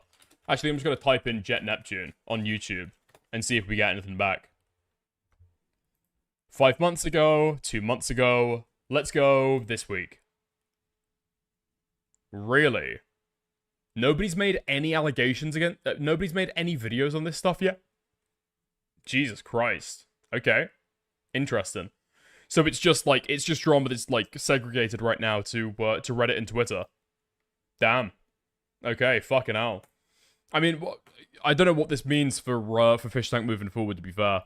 I think they're in a position right now where, like, in a traditional sense, they're quite inoculated from a lot of the more traditional pressures. You know what I mean? I mean, Sam Hyde has had a lot of the media come after him, and they've been able to build out their entire fucking infrastructure on their own to be able to make sure that the show works. But now, if, like, half of the fan base thinks that, like, your producer and your number two was involved with, I don't know, driving a girl to suicide, are they still gonna want to watch? I don't know. Right? I don't know. Like, I unironically, I think that rape would possibly be more forgivable than that. You know what I mean? If there was crazy rape allegations against Jet Neptune, could probably push that past that pretty fucking easily. Driving somebody to suicide, I don't think there's any merit to it, right? I want to make that clear. I don't think there's any merit to it. But how's that going to change the dynamic of the show, you know? MDE fans are a cult? Yeah, but I feel like over the Jet Neptune allegations, you feel that you've seen that blow back, you know? Okay.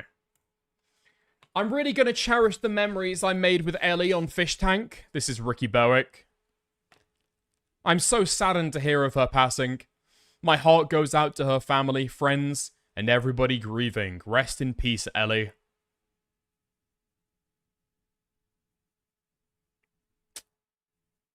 Damn.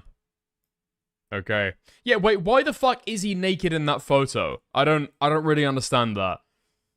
Like, you've heard that somebody is, like, passed, and you find the funny photo where you're naked and wretched and twisted on the ground? Okay, interesting. If you...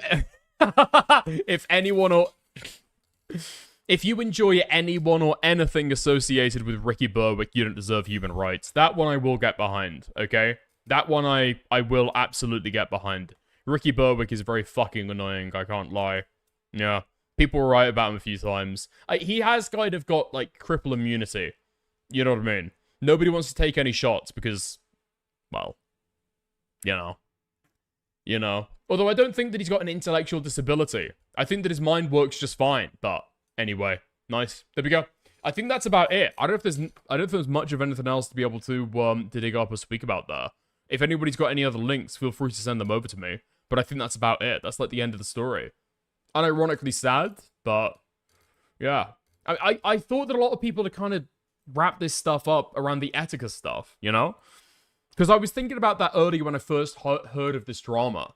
Or first started reading into it, I guess. And I thought that a lot of people had come to similar, like, mature conclusions around suicide on online figures.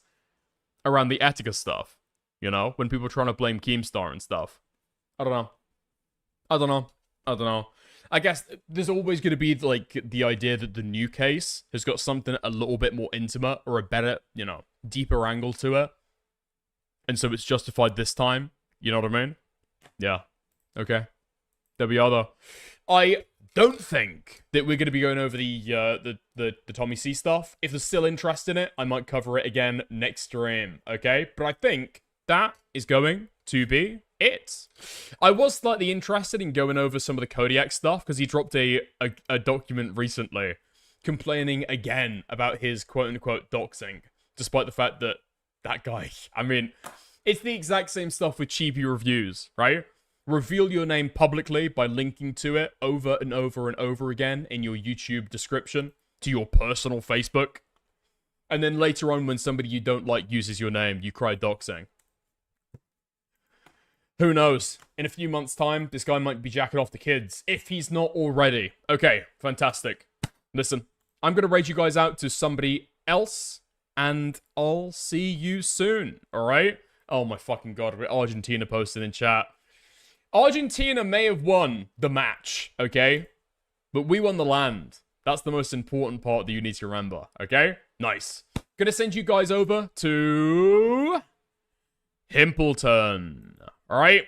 Gonna send you guys over to Himpleton on YouTube. Lots of love. See you later. See you soon. Let me thank out all the people who've donated first. I almost forgot. Okay? Thank you to everybody who's watched. I hugely appreciate it. Drama's a little bit dry. Okay? But I appreciate people who turn up. Alright?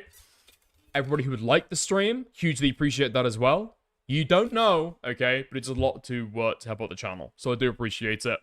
And then, last but not least, Tyro9000, Lizzie Catherine, Queen Comet, Raz, Core God, Rena B, Will Is Me, and Artemis. That's everybody. That's everyone. Thank you very much. Lots of love. Godspeed. See you soon. Go say hi to Templeton. Alright? Ciao.